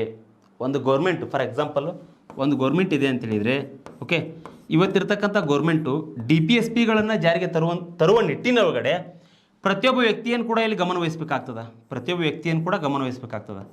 ಅದು ಯಾವುದೇ ಧರ್ಮದವನಾಗಿರ್ಬೋದು, ಯಾವುದೇ ಜಾತಿಯನ್ನಾಗಿರ್ಬೋದು, ಮಹಿಳೆ ಆಗಿರ್ಬೋದು, ಪುರುಷ ಆಗಿರ್ಬೋದು, ಎಲ್ಲರಿಗೂ ಕೂಡ ತನ್ನದೇ ಆಗಿರ್ತಕ್ಕಂಥ ಕೆಲವೊಂದಿಷ್ಟು ಕೊಡುಗೆಗಳನ್ನು, ತನ್ನದೇ ಆಗಿರ್ತಕ್ಕಂಥ ಯೋಜನೆಗಳನ್ನ ಕೊಡೋದ್ರ ಮೂಲಕವಾಗಿ ಸಾಮೂಹಿಕ ಕಲ್ಯಾಣವನ್ನು ಬಯಸ್ತಕ್ಕಂಥ ಕೆಲಸ ಪ್ರತಿಯೊಂದು ಸರ್ಕಾರ ಮಾಡಲೇಬೇಕು.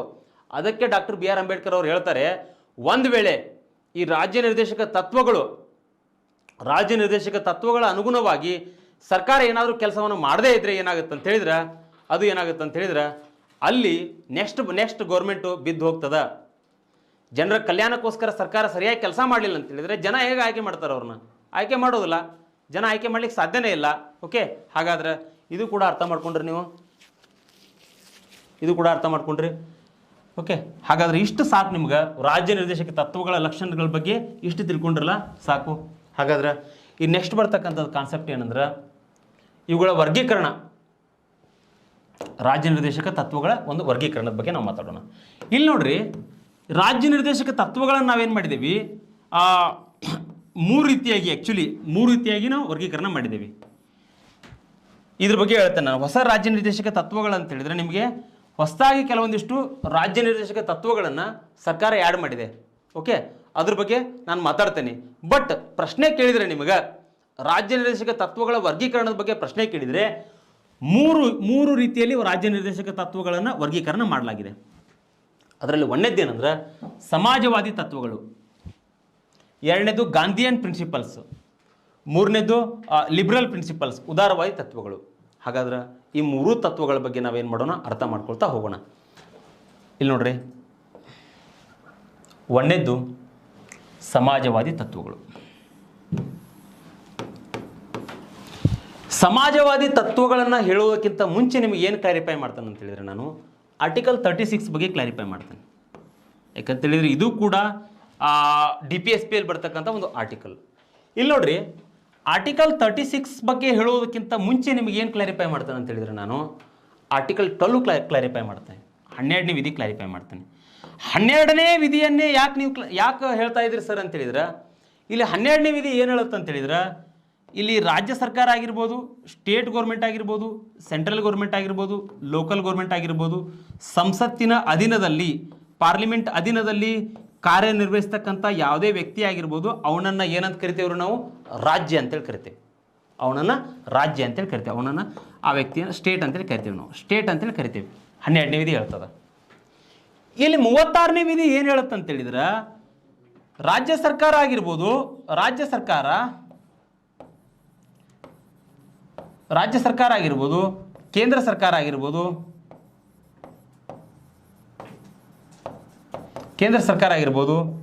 ಸ್ಥಳೀಯ ಸರ್ಕಾರ ಆಗಿರ್ಬೋದು, ಪ್ರಾಧಿಕಾರ ಆಗಿರ್ಬೋದು, ಇವು 4ರ ಬಗ್ಗೆ ಹೇಳಿದ್ನಲ್ಲ, ಇವುಗಳಿಗೆ ಗೈಡೆನ್ಸ್ ಕೊಡ್ತಕ್ಕಂಥ ಕೆಲಸ ಮಾಡ್ತದೆ 36ನೇ ವಿಧಿ. ಅಂದರೆ ಈ DPSPಗಳಿಗೆ ಅನುಗುಣವಾಗಿ DPSPಗಳು ಏನು ಮಾಡ್ತಾವೆ ಅಂತ ಹೇಳಿದ್ರೆ, ಇಲ್ಲಿ ಈ 4 ಸಂಸ್ಥೆಗಳಿಗೆ ಏನು ಮಾಡ್ತಾ ಇದ್ದಾವೆ ಅಂತ ಹೇಳಿದ್ರೆ ಗೈಡೆನ್ಸ್ ಕೊಡ್ತವೆ. ರಾಜ್ಯ ಸರ್ಕಾರ ನೀವೇನು ಮಾಡ್ಬೇಕಪ್ಪ, ಏನು ಮಾಡಬೇಕು, ಇಲ್ಲಿರ್ತಕ್ಕಂಥ ರಾಜ್ಯದಲ್ಲಿರ್ತಕ್ಕಂಥ ಜನರಿಗೆ ಏನೆಲ್ಲ ಸಮಸ್ಯೆಗಳಿದಾವ, ಆ ಸಮಸ್ಯೆಗಳ ಆಧಾರದ ಮೇಲೆ ನೀವೇನು ಮಾಡಬೇಕು, ಕಾರ್ಯಕ್ರಮಗಳನ್ನು ರೂಪಿಸಬೇಕು. ಅದೇ ರೀತಿಯಾಗಿ ಕೇಂದ್ರ ಕೂಡ ಹಂಗೆ ಮಾಡಬೇಕು. ಸ್ಥಳೀಯ ಸರ್ಕಾರ, ಲೋಕಲ್ ಗೌರ್ಮೆಂಟ್ ಕೂಡ ಅದೇ ರೀತಿಯಾಗಿ ಮಾಡಬೇಕು. ಅವಾಗ ಏನಾಗುತ್ತೆ ಅಂತ ಹೇಳಿದ್ರೆ, ರಾಜ್ಯ ನಿರ್ದೇಶಕ ತತ್ವಗಳ ಒಂದು ಅನುಷ್ಠಾನ ಸರಿ ರೂಪದೊಳಗಡೆ ಆಗ್ತದ. ಇಲ್ಲ ಅಂತೇಳಿದ್ರೆ, ರಾಜ್ಯ ನಿರ್ದೇಶಕ ತತ್ವಗಳನ್ನು ಏನಾದರೂ ಇವ್ರು ಜಾರಿಗೆ ತರಲಿಲ್ಲ ಅಂತೇಳಿದ್ರೆ ಅದೇನಾಗುತ್ತೆ ಅಂತ ಹೇಳಿದ್ರೆ, ನೆಕ್ಸ್ಟ್ ಬರ್ತಕ್ಕಂಥ ಎಲೆಕ್ಷನ್ಸ್ನಲ್ಲಿ ಜನರು ಸರಿಯಾಗಿ ಪಾಠ ಕಲಿಸ್ತಾರೆ. ಅದನ್ನು ಡಾಕ್ಟರ್ BR ಅಂಬೇಡ್ಕರ್ ಅವರೇ ಹೇಳ್ಬಿಟ್ಟಿದ್ದಾರೆ, ನೆನ್ಪಿಟ್ಕೊಳ್ರಿ. ಹಾಗಾದ್ರೆ 37ನೇ ವಿಧಿ ಏನು ಹೇಳುತ್ತೆ ಅಂತ ಹೇಳಿದ್ರೆ, ಒಂದು ವೇಳೆ ನೀವು DPSPಯನ್ನು ಉಲ್ಲಂಘನೆ ಮಾಡಿದರೆ ನ್ಯಾಯಾಲಯದ ಮೊರೆಯನ್ನು ಹೋಗುವಂಗಿಲ್ಲ. DPSPಯನ್ನು ಉಲ್ಲಂಘನೆ ಮಾಡಿದರೆ ನ್ಯಾಯಾಲಯ ರಕ್ಷಣೆ ಇಲ್ಲ, ಇದಕ್ಕೆ ನ್ಯಾಯಾಲಯದ ರಕ್ಷಣೆಯನ್ನು ಕೊಟ್ಟಿಲ್ಲ. ನೆನ್ಪಿಟ್ಕೊಡ್ರಿ. ಇದೆಲ್ಲಿ ಬರುತ್ತೆ? ಆರ್ಟಿಕಲ್ 37ನಲ್ಲಿ ಬರ್ತದೆ. ಓಕೆ, ಹಾಗಾದ್ರೆ ನೆಕ್ಸ್ಟ್ ಬರ್ತಕ್ಕಂಥ ಅಂಶ ಏನಂತ ಹೇಳಿದ್ರೆ, ಇಲ್ಲಿ 38ನೇ ವಿಧಿ. ಓಕೆ, 38ನೇ ವಿಧಿ ಏನು ಹೇಳುತ್ತೆ ಅಂತ ಹೇಳಿದ್ರೆ, ಇಲ್ಲಿ ಸಾಮಾಜಿಕ ಆರ್ಥಿಕ ರಾಜಕೀಯ ಜನರ ಕಲ್ಯಾಣ. ಏನಪ್ಪ ಇದು ಸಾಮಾಜಿಕ ಆರ್ಥಿಕ ರಾಜಕೀಯ ಜನರ ಕಲ್ಯಾಣ ಅಂತ ಹೇಳಿದ್ರೆ, ಇಲ್ಲಿ ರಾಜ್ಯ ನಿರ್ದೇಶಕ ತತ್ವಗಳಲ್ಲಿ ಏನು ಹೇಳಲಾಗಿದೆ ಅಂತ ಹೇಳಿದ್ರೆ, ಪ್ರತಿಯೊಬ್ಬ ವ್ಯಕ್ತಿಯನ್ನು ಕೂಡ ಸಾಮಾಜಿಕವಾಗಿ, ಆರ್ಥಿಕವಾಗಿ, ರಾಜಕೀಯವಾಗಿ ಅವನನ್ನು ಏನು ಮಾಡ್ಬೋದು, ಗ್ರೌತ್ ಮಾಡ್ಬೇಕು. ನಾವು ಯಾವ ರೀತಿ ಗ್ರೌತ್ ಮಾಡ್ಬೇಕಪ್ಪ? ನಮ್ಮಲ್ಲಿ ಸೋಷಿಯಲ್ ಸಿಸ್ಟಮ್ ಯಾವ ರೀತಿ ಇತ್ತು ಬಿಫೋರ್ ಇಂಡಿಪೆಂಡೆನ್ಸ್ ಡೇ? ಬ್ರಹ್ಮನ ತಲೆಯಿಂದ ಹುಟ್ಟಿರ್ತಕ್ಕಂಥವನು ಬ್ರಾಹ್ಮಣ, ಬ್ರಹ್ಮನ ಬಾವುಗಳಿಂದ ಹುಟ್ಟಿರ್ತಕ್ಕಂಥವನು ಯಾರು ಬ್ರಹ್ಮನ ಬಾವುಗಳಿಂದ ಹುಟ್ಟಿರ್ತಕ್ಕಂಥವನು ಕ್ಷತ್ರಿಯ, ಬ್ರಹ್ಮನ ತೊಡೆಗಳಿಂದ ಹುಟ್ಟಿರ್ತಕ್ಕಂಥವನು ವೈಶ್ಯ, ಬ್ರಹ್ಮನ ಪಾದಗಳಿಂದ ಹುಟ್ಟಿರ್ತಕ್ಕಂಥವನು ಶೂದ್ರ. ಈ ರೀತಿ ನಮ್ಮಲ್ಲಿ ವೈದಿಕ್ ಕಲ್ಚರ್ನಲ್ಲಿ ಈ ರೀತಿ ಸಿಸ್ಟಮ್ ಇತ್ತು. ಬಟ್ ಇವಾಗ ಆ ರೀತಿ ಇಲ್ಲ. ಸಾಮಾಜಿಕವಾಗಿ ಒಬ್ಬ ವ್ಯಕ್ತಿಯನ್ನು ನಾವೇನು ಮಾಡಬೇಕು, ಗ್ರೌತ್ ಮಾಡ್ಬೇಕಂತ ಹೇಳಿದ್ರೆ ಇಲ್ಲಿ ಯಾವುದೇ ಜಾತಿ ಧರ್ಮಗಳನ್ನು ನೋಡಬಾರ್ದು, ಯಾವುದೇ ಜಾತಿ ಧರ್ಮಗಳನ್ನು ನೋಡಬಾರ್ದು. ಯಾವ ಧರ್ಮದವರು, ಯಾವ ಜಾತಿಯವರು, ದಮನಿತ ಸಮುದಾಯಗಳು ಶತಮಾನಗಳಿಂದಲೂ ಕೂಡ ಶೋಷಣೆಗೆ ಒಳಪಟ್ಟಿದ್ದಾರೆ, ಅವುಗಳಿಗೆ ಸಂಬಂಧಪಟ್ಟಂತೆ ಸರ್ಕಾರ ಕಾರ್ಯಕ್ರಮಗಳನ್ನು ರೂಪಿಸ್ಬೋದು, ಅವರನ್ನು ಮೇಲಕ್ಕೆ ಎತ್ತಬಹುದು. ಅದೇನಾಗುತ್ತೆ, ಸೋಷಿಯಲ್ ಗ್ರೋತ್ ಆಗುತ್ತೆ. ಇನ್ನು ಆರ್ಥಿಕವಾಗಿ ಏನಂತ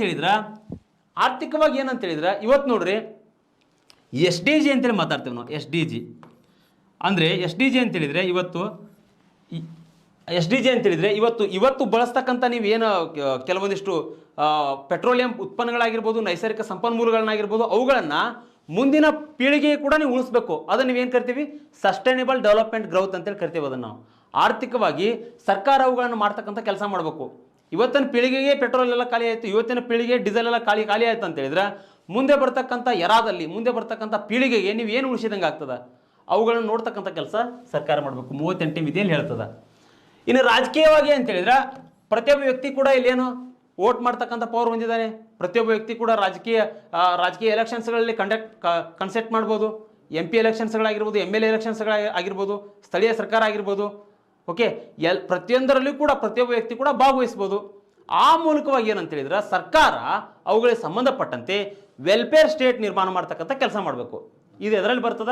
38ನೇ ವಿಧಿಯಲ್ಲಿ ಬರ್ತದ. 39ನೇ ವಿಧಿ ಏನು ಹೇಳುತ್ತಂದ್ರೆ ಜೀವನಾವಶ್ಯಕ ವಸ್ತುಗಳನ್ನು ಕಲ್ಪಿಸ್ತಕ್ಕಂಥದ್ದು. ಜೀವನಾವಶ್ಯಕ ವಸ್ತುಗಳು ಅಂತ ಹೇಳಿದ್ರೆ ಏನ್ರಿ, basic needs is very important for ಪ್ರತಿಯೊಬ್ಬ ವ್ಯಕ್ತಿ ಕೂಡ. ಬೇಸಿಕ್ ನೀಡ್ಸ್ ಬೇಕೇ ಬೇಕು. ಏನಪ್ಪ ಬೇಸಿಕ್ ನೀಡ್ಸು? ಆಹಾರ, ಬಟ್ಟೆ, ಓಕೆ, ಜೊತೆಗೆ ಮನೆ, ಇವೆಲ್ಲ ಪ್ರತಿಯೊಬ್ಬ ವ್ಯಕ್ತಿ ಬೇಕೇ ಬೇಕಲ್ಲ. ಅದಕ್ಕೋಸ್ಕರ ಸರ್ಕಾರ ಏನು ಮಾಡ್ತಾ ಇದೆ ಇವತ್ತು ಒಬ್ಬ ವ್ಯಕ್ತಿಗೆ ಹೌಸಿಂಗ್ ಸಂಬಂಧಪಟ್ಟಂತೆ, ಮನೆಗೆ ಸಂಬಂಧಪಟ್ಟಂತೆ ಸರ್ಕಾರ ಏನು ಮಾಡ್ತಾ ಇದೆ? ಇಂದಿರಾ ಗಾಂಧಿ ವಸತಿ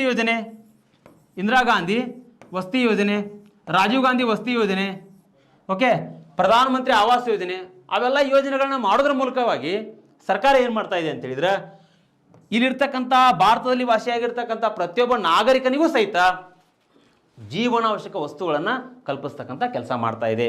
ಅದ್ರ ಜೊತೆಗೆ ಇಲ್ಲಿರ್ತಕ್ಕಂಥ ಪ್ರತಿಯೊಬ್ಬ ವ್ಯಕ್ತಿ ಕೂಡ ಉಚಿತ ಕಾನೂನು ನೆರವನ್ನು ನೀಡೋದ್ರ ಮೂಲಕವಾಗಿ ಕಾನೂನಿನ ಅರಿವನ್ನು ಮೂಡಿಸ್ತಕ್ಕಂಥ ಕೆಲಸ ಸರ್ಕಾರ ಮಾಡಬೇಕು. ಹಾಗಾದ್ರೆ ಇದು ಕೂಡ 39ನೇ ವಿಧಿ ಕೂಡ ನಿಮ್ಗೆ ಅರ್ಥ ಆಗಿದೆ ಅಂತೇಳಿ ನಾನು ಭಾವಿಸ್ತೇನೆ. ಈ ನೆಕ್ಸ್ಟ್ ಬರ್ತಕ್ಕಂಥದ್ದು 39A. ಇದು ಇಂಪಾರ್ಟೆಂಟ್ ಆಗ್ತದೆ ನೋಡ್ರಿ. ಇದ್ರ ಬಗ್ಗೆ ಪ್ರಶ್ನೆ ಕೇಳಿದ್ದಾರೆ. 39ನೇ ವಿಧಿ ಏನು ಹೇಳುತ್ತೆ ಅಂತ ಹೇಳಿದ್ರೆ ಉಚಿತ ಕಾನೂನು ಸಲಹೆ. ಇಲ್ಲಿ ನೋಡ್ರಿ, ಉಚಿತ ಕಾನೂನು ಸಲಹೆಗೆ ಸಂಬಂಧಪಟ್ಟಂತೆ ಸುಪ್ರೀಂ ಕೋರ್ಟ್ ಕೂಡ ಸರ್ಕಾರಕ್ಕೆ ಚಾಟಿ ಬೀಸ್ತಕ್ಕಂಥ ಕೆಲಸ ಮಾಡಿದೆ. ಯಾವ ರೀತಿ ಅಂತ ಹೇಳಿದ್ರೆ ಒಂದು ಕೇಸ್ ಬರ್ತದೆ. ಆ ಕೇಸ್ನಲ್ಲಿ ಏನಾಗಿದೆ ಅಂತ ಹೇಳಿದ್ರೆ ಇಲ್ಲಿ ಆ ಕೈದಿಗಳೇನು ಜೈಲಿನಲ್ಲಿರ್ತಕ್ಕಂಥ ಕೈದಿಗಳಿಗೆ ಅವ್ರಿಗೂ ಕೂಡ ಕಾನೂನಿನ ನೆರವನ್ನು ನೀಡಬೇಕಾಗ್ತದೆ ರೀ. ನಾವು ಕಾನೂನಿನ ಒಂದು ನೆರವು ನೀಡಬೇಕಾಗ್ತದೆ. ಕಾನೂನಿನ ಒಂದು ಗೈಡೆನ್ಸನ್ನು ಪ್ರತಿಯೊಬ್ಬ ವ್ಯಕ್ತಿ ಕೂಡ ಬೇಕೇ ಬೇಕು. ಆ ಉದ್ದೇಶಕ್ಕೋಸ್ಕರ ಅವನಿಗೆ ಉಚಿತವಾಗಿ ಸರ್ಕಾರ ಆ ಕಾನೂನನ್ನು ಕಲ್ಪಿಸ್ತಕ್ಕಂಥ ಕೆಲಸ ಮಾಡಲೇಬೇಕು. ಅದು ಎದರಲ್ಲಿ ಬರ್ತದೆ? 39ನೇ ವಿಧಿಯಲ್ಲಿ ಬರ್ತದೆ. ಓಕೆ, ಹಾಗಾದ್ರೆ ಇನ್ನು ನೆಕ್ಸ್ಟ್ ಬರ್ತಕ್ಕಂಥದ್ದು ಏನಂದ್ರೆ ವಿಧಿ 41 ಏನಂತ ಹೇಳಿದ್ರೆ ಇಲ್ಲಿ ವೃದ್ಧರಿಗೆ, ರೋಗಿಗಳಿಗೆ, ಮಹಿಳೆಯರಿಗೆ ಆರ್ಥಿಕ ಸಹಾಯವನ್ನು ಮಾಡ್ತಕ್ಕಂಥದ್ದು. ಹೌದಲ್ವಾ? ಇಲ್ಲಿ ನೋಡ್ರಿ, ಈ ರಾಜ್ಯ ನಿರ್ದೇಶಕ ತತ್ವಗಳೇನದಾವಲ್ಲ ಇವುಗಳನ್ನ ಡಿಬೇಟ್ ಮುಖಾಂತರ ತೆಗೆದುಕೊಂಡು ಹೋಗ್ಬೇಕು. ಡಿಬೇಟ್ ಮುಖಾಂತರನೇ ತಿಳ್ಕೊಳ್ಬೇಕು ಇವುಗಳನ್ನ. ಅಂದ್ರೆ ಏನಾಗುತ್ತೆ, ಅರ್ಥ ಆಗುತ್ತೆ ನಿಮಗೆ. ಓಕೆ, ಇಲ್ಲೇನಪ್ಪ ವೃದ್ಧರಿಗೆ, ರೋಗಿಗಳಿಗೆ, ಮಹಿಳೆಯರಿಗೆ ಆರ್ಥಿಕ ಸಹಾಯ ಮಾಡ್ತಕ್ಕಂಥದ್ದು. ಹೌದ್ರಿ, ಸರ್ಕಾರದ ಕರ್ತವ್ಯ ಅದು. ಫಾರ್ ಎಕ್ಸಾಂಪಲ್, ವೃದ್ಧರಿದ್ದಾರೆ, ವಯಸ್ಸಾದಂಥವ್ರಿದ್ದಾರೆ, ಸರ್ಕಾರ ಏನು ಮಾಡ್ತಾ ಇದೆ ಇವತ್ತು? ವೃದ್ಧರಿಗೆ ಪೆನ್ಷನ್ಸ್ಗಳನ್ನು ಕೊಡ್ತಾ ಇದೆಯಲ್ರಿ, ವೃದ್ಧಾಪ್ಯ ವೇತನವನ್ನು ಕೊಡ್ತಾ ಇದೆಯಲ್ಲ. ಆ ವೃದ್ಧಾಪ್ಯ ವೇತನವನ್ನು ಕೊಡೋದ್ರ ಮೂಲಕವಾಗಿ ಅವರನ್ನು ಕೂಡ ಒಂದು ಸಮಾಜಮುಖಿಯಾಗಿ ಬದುಕುವಂಥ ಕೆಲಸ ಬದುಕಲಿಕ್ಕೆ ನೀಡ್ತಕ್ಕಂಥ ಒಂದು ಅವಕಾಶವನ್ನು ಸರ್ಕಾರ ನೀಡ್ತಾ ಇದೆ ಅಲ್ರಿ. ಇನ್ನೆರಡನೇದು ರೋಗಿಗಳಿಗೆ ಏನಪ್ಪ ನಮ್ಮ ಗೌರ್ಮೆಂಟ್ ಕೆಲವೊಂದಿಷ್ಟು ಏನು ಮಾಡ್ತಾ ಇದೆ, ಸರ್ಕಾರ ರೋಗಿಗಳಿಗೆ ಸಂಬಂಧಪಟ್ಟಂತೆ ಯೋಜನೆಗಳನ್ನು ಘೋಷಿಸ್ತಾ ಇದೆ ಅಲ್ರಿ. ಯಾವ ರೀತಿಯಾಗಿ, ಫಾರ್ ಎಕ್ಸಾಂಪಲ್ ದಂತ ಭಾಗ್ಯ ಅಂತೇಳಿ ಯೋಜನೆ ಜಾರಿಗೆ ತೊಗೊಂಬಂದರು. ಕೆಲವೊಂದಿಷ್ಟು ಜನರಿಗೆ ಹಲ್ಲಿನ ಸಮಸ್ಯೆ ಆದಾಗ ಸರ್ಕಾರ ಅದಕ್ಕೆ ಆರ್ಥಿಕ ಸಹಾಯವನ್ನು ನೀಡ್ತದೆ. ಜೊತೆಗೆ ಒಳ್ಳೆ ಹಾಸ್ಪಿಟಲ್ಗಳನ್ನ ನಿರ್ಮಾಣ ಮಾಡ್ತಕ್ಕಂಥದ್ದು ಸರ್ಕಾರ ಏನು ಮಾಡಬೇಕು, ಕೆಲವೊಂದಿಷ್ಟು ಒಳ್ಳೆ ಗೌರ್ಮೆಂಟ್ ಹಾಸ್ಪಿಟಲ್ಗಳನ್ನ ನಿರ್ಮಾಣ ಮಾಡೋದ್ರ ಮೂಲಕವಾಗಿ ಪ್ರತಿಯೊಬ್ಬ ವ್ಯಕ್ತಿ ಕೂಡ ಏನಂತ ಹೇಳಿದ್ರೆ ಆರೋಗ್ಯ ಸಮಸ್ಯೆಯಿಂದ ಪ್ರತಿಯೊಬ್ಬ ವ್ಯಕ್ತಿ ಕೂಡ ನಿರ್ಮೂಲನೆ ಆಗಬೇಕು, ಯಾರು ಕೂಡ ಆರೋಗ್ಯದಿಂದ ಬಳಲಬಾರ್ದು ಅಂತೇಳಿ ಸರ್ಕಾರ ಹಲವಾರು ರೀತಿಯಾಗಿರ್ತಕ್ಕಂಥ ಕಾರ್ಯಕ್ರಮಗಳನ್ನು ಕೈಗೊಳ್ತಾ ಇದೆ. ಅದೇ ರೀತಿಯಾಗಿ ಮಹಿಳೆಯರಿಗೆ ಏನು ಮಾಡ್ತಾ ಇದೆ ಅಂತ ಹೇಳಿದ್ರೆ ಸರ್ಕಾರ ಹಲವಾರು ರೀತಿಯಾಗಿರ್ತಕ್ಕಂಥ ಯೋಜನೆಗಳನ್ನು ಘೋಷಣೆ ಮಾಡ್ತಾ ಇದೆ. ಸಾಂತ್ವನ ಯೋಜನೆ ಅಂತಾಗಿರ್ಬೋದು, ಮನಸ್ವಿನಿ ಯೋಜನೆ ಅಂತಾಗಿರ್ಬೋದು. ಜೊತೆಗೆ ಇತ್ತೀಚೆಗೆ ನಮ್ಮ ಒಂದು ಸ್ಟೇಟ್ ಗೌರ್ಮೆಂಟು BJP ಸರ್ಕಾರ ಏನು ಮಾಡ್ತಾ ಇದೆ, ಮಹಿಳೆಯರಿಗೆ ಸ್ವರಕ್ಷಣಾ ತರಬೇತಿಯನ್ನು ನೀಡ್ತಾ ಇದೆ. ಇವೆಲ್ಲ ಏನಪ್ಪ ಅಂತೇಳಿದ್ರೆ ಇವೆಲ್ಲವೂ ಕೂಡ DPSPಯಲ್ಲೇ ಬರ್ತವೆ. ಒಂದು ವೇಳೆ ಇಂತಹ ಅಭಿವೃದ್ಧಿಯಾಗಿರ್ತಕ್ಕಂಥ ಇಂಥ ಡೆವಲಪ್ಮೆಂಟ್ ಆಗುವಂಥ ಕೆಲಸಗಳನ್ನ ಮಾಡಲಿಲ್ಲ ಅಂತ ಹೇಳಿದ್ರೆ ಸರ್ಕಾರ ಡಾಕ್ಟರ್ BR ಅಂಬೇಡ್ಕರ್ ಹೇಳಿದ ಹಾಗೆ ನೆಕ್ಸ್ಟ್ ಸಲ ಏನಾಗುತ್ತೆ, ಜನರು ಅವ್ರಿಗೆ ತಕ್ಕದಾಗಿರ್ತಕ್ಕಂಥ ಪಾಠವನ್ನು ಕಲಿಸ್ತಾರೆ, ಆ ಗೌರ್ಮೆಂಟನ್ನು ಬೆಳೆಸ್ತಾರೆ. ನೆಕ್ಸ್ಟ್ ಗೌರ್ಮೆಂಟ್ ಯಾವ ಚೆನ್ನಾಗಿ ಅನಿಸ್ತದಲ್ಲ ಜನರಿಗೆ, ಆ ಗೌರ್ಮೆಂಟನ್ನು ಆರಿಸ್ತಾ ಇರ್ತಾರೆ. ಓಕೆ, ಹಾಗಾದ್ರೆ ಇದು ಕೂಡ ಇಂಪಾರ್ಟೆಂಟ್ ಆಗ್ತದೆ. ವಿಧಿ 42 ಏನು ಹೇಳುತ್ತೆ ಅಂತ ಹೇಳಿದ್ರೆ ಹೇರಿಗೆ ಭತ್ಯೆ ಬಗ್ಗೆ ಹೇಳ್ತದೆ. ಹೇರಿಗೆ ಭತ್ಯೆ ಕಾರ್ಮಿಕರಿಗೆ ಯೋಗ್ಯವಾಗಿರ್ತಕ್ಕಂಥ ವಾತಾವರಣ. ಇಲ್ಲಿ ನೋಡ್ರಿ, ಹೇರಿಗೆ ಭತ್ಯೆ ಅಂತ ಹೇಳಿದ್ರೆ ಇಲ್ಲಿ ನೋಡ್ರಿ, ಗರ್ಭಿಣಿ ಮಹಿಳೆಯರಿಗೆ ಏನು ಮಾಡಬೇಕು, 3 ತಿಂಗಳ ಕಾಲ ಗರ್ಭಿಣಿ ಇದ್ದಾಗ 3 ತಿಂಗಳ ಕಾಲ, ಅದಾದ ನಂತರ ಹೆರಿಗೆ ಆದ ನಂತರ 3 ತಿಂಗಳ ಕಾಲ ಅವಳಿಗೆ ವೇತನ ಕೊಟ್ಟು ರಜೆಯನ್ನು ಕೊಡಬೇಕು. ಅದು ಸರ್ಕಾರದ ಆದ್ಯ ಕರ್ತವ್ಯ. ಇದಕ್ಕೆ ಸಂಬಂಧಪಟ್ಟಂತೆ ಏನು ಮಾಡ್ಬೋದು, ಸರ್ಕಾರ ಯಾವುದೇ ರೀತಿಯಾಗಿರ್ತಕ್ಕಂಥ ತಾರತಮ್ಯವನ್ನು ಮಾಡಬಾರ್ದು. ಜೊತೆಗೆ ಕಾರ್ಮಿಕರಿಗೆ ಯೋಗ್ಯ ವಾತಾವರಣ.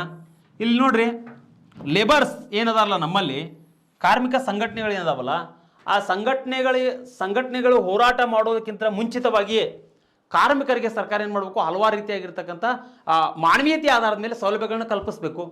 ಅವ್ರಿಗೇನು ಮಾಡಬೇಕು, ಒಂದು ಒಳ್ಳೆ ರೀತಿಯಾಗಿರ್ತಕ್ಕಂಥ ಒಂದು ಎಕೋಸಿಸ್ಟಮನ್ನು ಕಲ್ಪಿಸಿಕೊಡ್ಬೇಕು. ವೇತನವನ್ನು ಸರಿಯಾಗಿ ಸರ್ಕಾರ ಅವರಿಗೆ ನೀಡ್ತಕ್ಕಂಥ ಒಂದು ಕೆಲಸವನ್ನು ಮಾಡಬೇಕು. ಅವಾಗ ಏನಾಗುತ್ತೆ ಅಂತ ಹೇಳಿದ್ರೆ ಅಲ್ಲಿರ್ತಕ್ಕಂಥ ಜನರಿಗೆ ಆ ಸೌಲಭ್ಯಗಳು ಸಿಕ್ಕಾಗ ಎಲ್ಲೋ ಒಂದು ಕಡೆ ಭಾವನಾತ್ಮಕವಾಗಿ ಏನಾಗುತ್ತೆ ಅಂತ ಹೇಳಿದ್ರೆ ಆ ಸರ್ಕಾರದ ಬಗ್ಗೆ ಜನರಿಗೆ ಒಂದು ಒಳ್ಳೆಯ ಅಭಿಪ್ರಾಯ ಮೂಡ್ತದೆ. ಓಕೆ, ನೆಕ್ಸ್ಟ್ ಸಲ ಏನಾಗುತ್ತೆ, ಆ ಸರ್ಕಾರ ಆರಿಸ್ತಾ ಇರ್ತಕ್ಕಂಥ ಕೆಲಸವನ್ನು ಅಲ್ಲಿರ್ತಕ್ಕಂಥ ಪ್ರತಿಯೊಬ್ಬ ಪ್ರಜೆ ಕೂಡ ಮಾಡ್ತಾನೆ. ಓಕೆ, ಹಾಗಾದ್ರೆ ಇಲ್ಲಿ ಇನ್ನೊಂದು ಬರ್ತಕ್ಕಂಥದ್ದು ಗಾಂಧಿಯನ್ ಪ್ರಿನ್ಸಿಪಲ್ಸ್. ವೆರಿ ಇಂಪಾರ್ಟೆಂಟ್ ನೋಡ್ರಿ, ಇದು ಗಾಂಧಿಯನ್ ಪ್ರಿನ್ಸಿಪಲ್ಸ್ ಅಂತ ವೆರಿ ಇಂಪಾರ್ಟೆಂಟ್. ಯಾಕಂತ ಹೇಳಿದ್ರೆ ಇಲ್ಲಿ ನೋಡ್ರಿ, ಯಾರು KPSC UPSC ಪ್ರಿಪ್ರೇಷನ್ ಆಗ್ತಾ ಇದ್ದಾರಲ್ಲ, ಮೇನ್ಸಿಗೆ ನೀವು ಯಾರ ಬಗ್ಗೆ ತಿಳ್ಕೊಳ್ಳಿಲ್ಲ ಅಂದರೂ ಕೂಡ ನಡೀತದ. ಇಲ್ಲಿ ಡಾಕ್ಟರ್ BR ಅಂಬೇಡ್ಕರ್ ಅವ್ರ ಬಗ್ಗೆ ಓಕೆ, ಜೊತೆಗೆ ಮಹಾತ್ಮ ಗಾಂಧೀಜಿ ಬಗ್ಗೆ ಅರ್ಥ ಮಾಡ್ಕೊಳ್ಳೇಬೇಕು ನೀವು. ಇವ್ರ ಬಗ್ಗೆ ಪ್ರಶ್ನೆ ಕೇಳ್ತಾರೆ ಮೇನ್ಸ್ನಲ್ಲಿ, ನೆನ್ಪಿಟ್ಕೊಳ್ರಿ. ಹಾಗಾದ್ರೆ ಇಲ್ಲಿ DPSPಯಲ್ಲಿ ರಾಜ್ಯ ನಿರ್ದೇಶಕ ತತ್ವಗಳಲ್ಲಿ ಮಹಾತ್ಮ ಗಾಂಧೀಜಿಯ ವಿಚಾರಗಳನ್ನು, ಅವ್ರ ತತ್ವಗಳನ್ನೇ ಯಾಕೆ ಹಾಕಿದ್ದಾರೆ ಅಂತ ಹೇಳಿದ್ರೆ ಒಂದು ಅರ್ಥ ಮಾಡ್ಕೊಳ್ರಿ, ಮಹಾತ್ಮ ಗಾಂಧೀಜಿ ದೇಶದ ಸ್ವಾತಂತ್ರ್ಯ ತಂದು ಕೊಡುವಲ್ಲಿ ಅವರ ಒಂದು ಕೊಡುಗೆ ಏನದಲ್ಲ ಹೇಳಲಿಕ್ಕಾಗೋದಿಲ್ಲ. ಯಾಕಂತ ಹೇಳಿದ್ರೆ ಎಲ್ಲರೂ ಯುದ್ಧಗಳನ್ನು ಮಾಡಿ ಯುದ್ಧಗಳನ್ನು ಮಾಡೋದ್ರ ಮೂಲಕವಾಗಿ, ಹಿಂಸೆ ಮಾಡೋದ್ರ ಮೂಲಕವಾಗಿ ಹೋರಾಟವನ್ನು ಮಾಡಿದರೆ ಸತ್ಯನಿಷ್ಠೆಯ ಆಧಾರದ ಮೇಲೆ ಅಹಿಂಸಾತ್ಮಕ ಹೋರಾಟವನ್ನು ಮಾಡೋದ್ರ ಮೂಲಕವಾಗಿ ದೇಶಕ್ಕೆ ಸ್ವಾತಂತ್ರ್ಯವನ್ನು ತಂದುಕೊಟ್ಟಿದ್ದಾರೆ. ಒಂದೇ ಒಂದು ಸ್ಮಾಲ್ ಸ್ಟೋರಿ ಹೇಳ್ತಾನೆ, ಆ ಸ್ಟೋರಿ ಕೂಡ ಇದಕ್ಕೆ ಕನೆಕ್ಟ್ ಆಗ್ತದೆ DPSPಗೆ. ಮಹಾತ್ಮ ಗಾಂಧೀಜಿ ಬಗ್ಗೆ ಒಂದು ಸಲ ಇಂಗ್ಲೆಂಡ್ನ ರಾಣಿ ಮಹಾತ್ಮ ಗಾಂಧೀಜಿಯವ್ರನ್ನ ಇನ್ವೈಟ್ ಮಾಡಿರ್ತಾಳೆ. ಇನ್ವೈಟ್ ಮಾಡಿದಾಗ ಅರ್ಧ ಭಾಗವನ್ನು ಇವರು ಟ್ರೈನಲ್ಲಿ ಹೋಗಿ ತಲುಪ್ತಾರೆ ಇಂಗ್ಲೆಂಡಿಗೆ. ಇಂಗ್ಲೆಂಡ್ ಹೋಗಿ ತಲುಪಿದಾಗ ಒಂದೇ ಸಮಯ ಮಹಾತ್ಮ ಗಾಂಧೀಜಿಯವರು ಏನು ಮಾಡ್ತಾರೆ, ಅಳ್ಳಿಗೆ ಸ್ಟಾರ್ಟ್ ಮಾಡ್ತಾರೆ. ಇಂಗ್ಲೆಂಡ್ನ ರಾಣಿ ಕೇಳ್ತಾಳೆ, ಯಾಕೆ ಅಳ್ತಾ ಇದ್ರಿ ಅಂತೇಳಿ ಕೇಳಿದಾಗ, ಏನಿಲ್ಲ, ನಾನು ಬರುವಾಗ ನನ್ನ ಕೈಯಲ್ಲಿ ಟಂಗ್ಸ್ಟನ್ ಅಂತಕ್ಕಂಥ ಒಂದು ವಾಚನ್ನು ಕಟ್ಕೊಂಡಿದ್ದೆ, ಆ ವಾಚನ್ನು ಯಾರೋ ಕದ್ದು ಬಿಟ್ಟಿದ್ದಾರೆ ಅಂತೇಳಿ ಅಂದಾಗ ಇಂಗ್ಲೆಂಡ್ನ ರಾಣಿ ಹೇಳ್ತಾರೆ, ಅಲ್ಲ ಗಾಂಧೀಜಿ, ಆ ವಾಚಿಗೋಸ್ಕರ ಇಷ್ಟ ಅಳ್ತಾ ಇದ್ರಲ್ಲ ನೀವು, ಅಂಥವು 100 ವಾಚ್ ನಾನು ನಿಮಗೆ ತಂದು ಕೊಡ್ತೀನಿ, ಅಳುದು ಬಿಡ್ರಿ ಅಂತ ಅಂದಾಗ ಮಹಾತ್ಮ ಗಾಂಧೀಜಿಯವರು ಒಂದು ಮಾತು ಹೇಳ್ತಾರೆ, ನಾನು ವಾಚ್ ಕಳ್ಕೊಂಡಿದ್ದೇನಲ್ಲ ಅದಕ್ಕೋಸ್ಕರ ಅಳ್ತಾ ಇಲ್ಲ, ಇದುವರೆಗೂ ಕೂಡ ನಮ್ಮ ದೇಶದಲ್ಲಿ ಇದು ಬಡತನ, ಕಳ್ಳತನ, ದೊಂಬಿ ಇಂಥ ವಿಚಾರಗಳು ಕೂಡ ಇನ್ನೂವರೆಗೂ ಕೂಡ ಜೀವಂತವಾಗಿದ್ದಾವಲ್ಲ, ಹಾಗಾದ್ರೆ ಅದರಿಂದ ನಾನು ದುಃಖಿತನಾಗಿ ಅಳ್ತಾ ಇದ್ದೇನೆ ಅಂತೇಳಿ ಹೇಳ್ತಾರೆ. ಅಂದರೆ ಇದರ ಅರ್ಥ ಇಷ್ಟೇ ಸ್ನೇಹಿತರೆ, ಇಲ್ಲಿ ನಮ್ಮಲ್ಲಿ ಬೇಸಿಕ್ ನೀಡ್ಸ್ ಜೊತೆಗೆ ಫೌಂಡೇಶನ್ ಇಂಪಾರ್ಟೆಂಟ್. ಒಂದು ರಾಷ್ಟ್ರ ಬೆಳಿಬೇಕಾಗಿತ್ತು ಅಂತ ಹೇಳಿದ್ರೆ ಫೌಂಡೇಶನ್ ಇಂಪಾರ್ಟೆಂಟ್.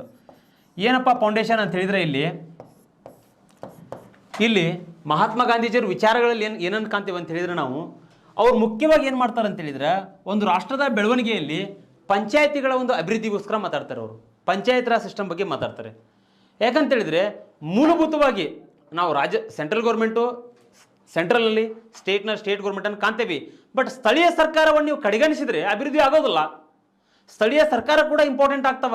ಆ ಉದ್ದೇಶಕ್ಕೋಸ್ಕರನೇ ಏನಾಗುತ್ತೆ ಅಂತ ಹೇಳಿದ್ರೆ 1992ರಲ್ಲಿ ಏನಾಗುತ್ತೆ 73 ಆ್ಯಂಡ್ 74 ಅಮೆಂಡ್ಮೆಂಟ್ ಮಾಡ್ತಾರೆ ರೀ. ಎದಕ್ಕೆ? ಈ ಪಂಚಾಯತ್ ರಾಜ್ಯ ಸಂಸ್ಥೆಗಳಿಗೆ ಸಂಬಂಧಪಟ್ಟಂತೆ. ಜೊತೆಗೆ ಈ ಪಂಚಾಯತ್ ರಾಜ್ ಸಂಸ್ಥೆಗಳಿಗೆ ಸಂಬಂಧಪಟ್ಟಂತೆ ಬಲವಂತ್ ರಾಯ್ ಮೆಹ್ತಾ ಸಮಿತಿ ಆಗಿರ್ಬೋದು, ಅಶೋಕ್ ಮೆಹ್ತಾ ಸಮಿತಿ ಆಗಿರ್ಬೋದು, ಸಿಂಘ್ವಿ ಕಮಿಟಿ ಆಗಿರ್ಬೋದು. ಇವೆಲ್ಲ ಕಮಿಟಿಗಳು ಏನು ಮಾಡ್ತಾ ಇದ್ದಾವೆ ಅಂತ ಹೇಳಿದ್ರೆ ಆ್ಯಕ್ಚುಲಿ ಆ ವಿಚಾರಗಳ ಆಧಾರದ ಮೇಲೆ ಸ್ಥಳೀಯ ಸರ್ಕಾರ ನಿರ್ಮಾಣಕ್ಕೋಸ್ಕರನೇ ಬಡದಾಡ್ತಾ ಇವು.